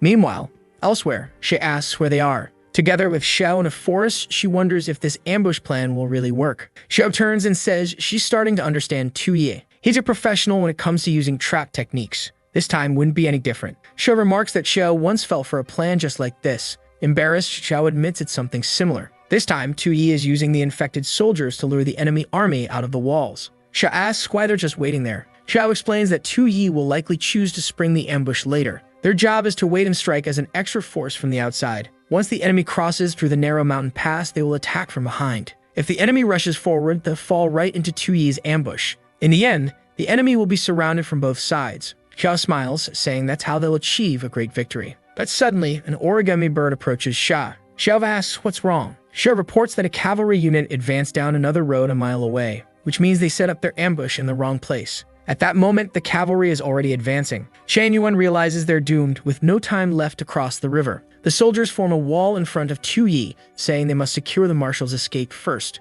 2Yi internally curses these NPCs, thinking they should just die already. He asks if they're ignoring his orders. He commands everyone to cross the river with him, but they remain in place. He questions if they're going to disobey a direct military command. Still, they insist, urging the marshal to go first. 2Yi realizes there's no way out of this. He slaps his soldier's hand and says fine. Chan Yuan watches and thinks now the emperor can retreat peacefully while they hold the enemies back. But then he's shocked to see 2Yi drawing his sword and slashing the bridge. The soldiers turn confused. 2Yi says that at first he was making decisions to completely fail this mission. But little by little, things were changing. He knew that this army was made up of NPCs, and when he returned to reality, none of this would matter. But he was tired of using others' lives as a tool to complete a mission. Chan Yuan is stunned. 2Yi declares that he knows these soldiers don't want to die in shame, so who among them will follow him into battle and face death with honor. The Songnu army continues advancing. Their orders were simple: exploit the enemy's retreat and crush them while their morale is low. But what they found was completely different. A spear formation full of resolve, led by 2Yi himself. The armies clash and horses' bodies are flung through the air. The enemy charges into the spear formation and gets torn apart. 2Yi stands still, watching the war unfold. Enemies keep falling before them. Chan Yuan realizes he had been thinking too narrowly. 2Yi's attempt to cross the river was just a decoy to bait the enemy into a desperate attack, allowing him to control the battlefield. One of the enemies halts, confused. A golden light radiates, 2Yi's face glowing, raising his soldiers' morale. The Songnu army thought they were facing troops destined to lose. But now with their backs to the river, 2Yi's army is fully motivated. It's all or nothing. He managed to transform the spirit of people plagued by disease and facing death. 2Yi raises his sword. Even he wonders what he's doing. From the start, he didn't want to win this. But now somehow he feels an odd sense of hope. Someone approaches. It's Xiao and Sha. Xiao looks down the mountain and sees the enemy army below. She says this is the perfect chance, but she urges her to wait. Xiao insists, saying Tu Yi's ambush failed, and they need to act now before the entire army is annihilated. However, Xiao warns that the enemy has a powerful mage and far more troops, so if they attack now, it would be suicide. Sha questions if Xiao is scared, but Xiao firmly says she's not. All Xiao needs to do is look at the battlefield. The Emperor's troops weren't losing, and she believed in him. Xiao hadn't expected Tu Yi to actually hold out this long, so she decides to cooperate for now. She agrees with Sha, saying they will wait. The moment the mage sends his remaining troops into battle, their chance will come. The Songwu army continues to march forward, calling Tu Yi's soldiers diseased ghosts and shouting for them to die. The battlefield had become a pool of blood with someone dying every second. One soldier from Songwu orders a retreat to make space for the second wave, but when they try to pull back, they run into other troops. Instead, they realize they'd already been flanked. Tu Yi's cavalry shouts that even sick, they will fight to the death. They charge at the Songwu forces, promising that no one will leave alive. A Songwu officer, shocked, can't understand how these dying soldiers are so resilient. He wonders where their leader is, accusing him of hiding and using his men as cannon fodder. But Tu Yi is already beside him and swiftly beheads him. He says he no longer cares about the test, victory, or defeat. He's simply going to give everything he has in this fight. At that moment, his combat power reaches 95. Raising his sword, he commands his soldiers to follow him. They charge forward, pushing everyone to advance. Meanwhile, Lu Yu, standing with his troops, begins to feel uneasy. Xiao tells Shay to prepare because their moment is approaching. On his horse, Lu Yu admits they're forcing him to deploy his last troops. It's impressive, but this is the end of the line for them. He raises his arms and mocks that Tu Yi is too young, allowing himself to be swayed by the battlefield. His troops begin advancing, confident that even if his front line collapsed, he could retreat to Songwu and defend the city. But suddenly, Lu Yu's expression changes when he hears something behind him. Of course, it's Xiao leading a surprise attack. She declares this is their last chance to support Tu Yi. Lu Yu is stunned, unable to understand why a hidden army was waiting behind him. Meanwhile, Tu Yi continues cutting through enemies, focused solely on victory. But the Songwu elite forces begin closing in on him. Shan Yuan recognizes this as the enemy's trump card and worries Lu Yu might get hurt. A banner is raised but is quickly destroyed. It's Sha launching fireballs into the battlefield. Shan Yuan watches in confusion as a warrior runs through the chaos. He hears someone shouting that the general of Songwu has been killed, and that surrender will spare their lives. A soldier pauses, wondering when the commander's banner fell. Then a horse tramples him, and soldiers are pierced one after another. At that moment, the Songwu army loses its will to fight, and their morale crumbles. With ease, Tu Yi's forces claim a triumphant victory. Amidst the bloodshed, Lu Yu insists he's not dead yet. Standing atop a mound of bodies, he declares he's still alive. But someone nearby says it doesn't matter. Xiao points her sword at him, stating it's all over. Suddenly, a red aura seeps from Lu Yu's body as he laughs. He admits that, in the end, he was truly defeated. He explodes in a green aura, confessing he never expected such a brilliant plan. Shan Yuan laughs and asks if even Xiao's ambush was part of Tu Yi's strategy. From start to finish, it was a masterpiece. But Tu Yi bluntly says he has no idea what Shan Yuan is talking about. Placing his hand over his chest, Shan Yuan vows to become someone who understands the Emperor without needing words. Suddenly, Tu Yi pauses and looks at his trembling hand. He turns back and the entire army erupts in cheers, shouting that they finally won and can return home. Tu Yi watches his soldiers crying with joy and stands still, thinking that in the end they really did earn that like in this video that helps Mamoru make more juicy content for his viewers. Activate the cheeky little bell, and I'm out.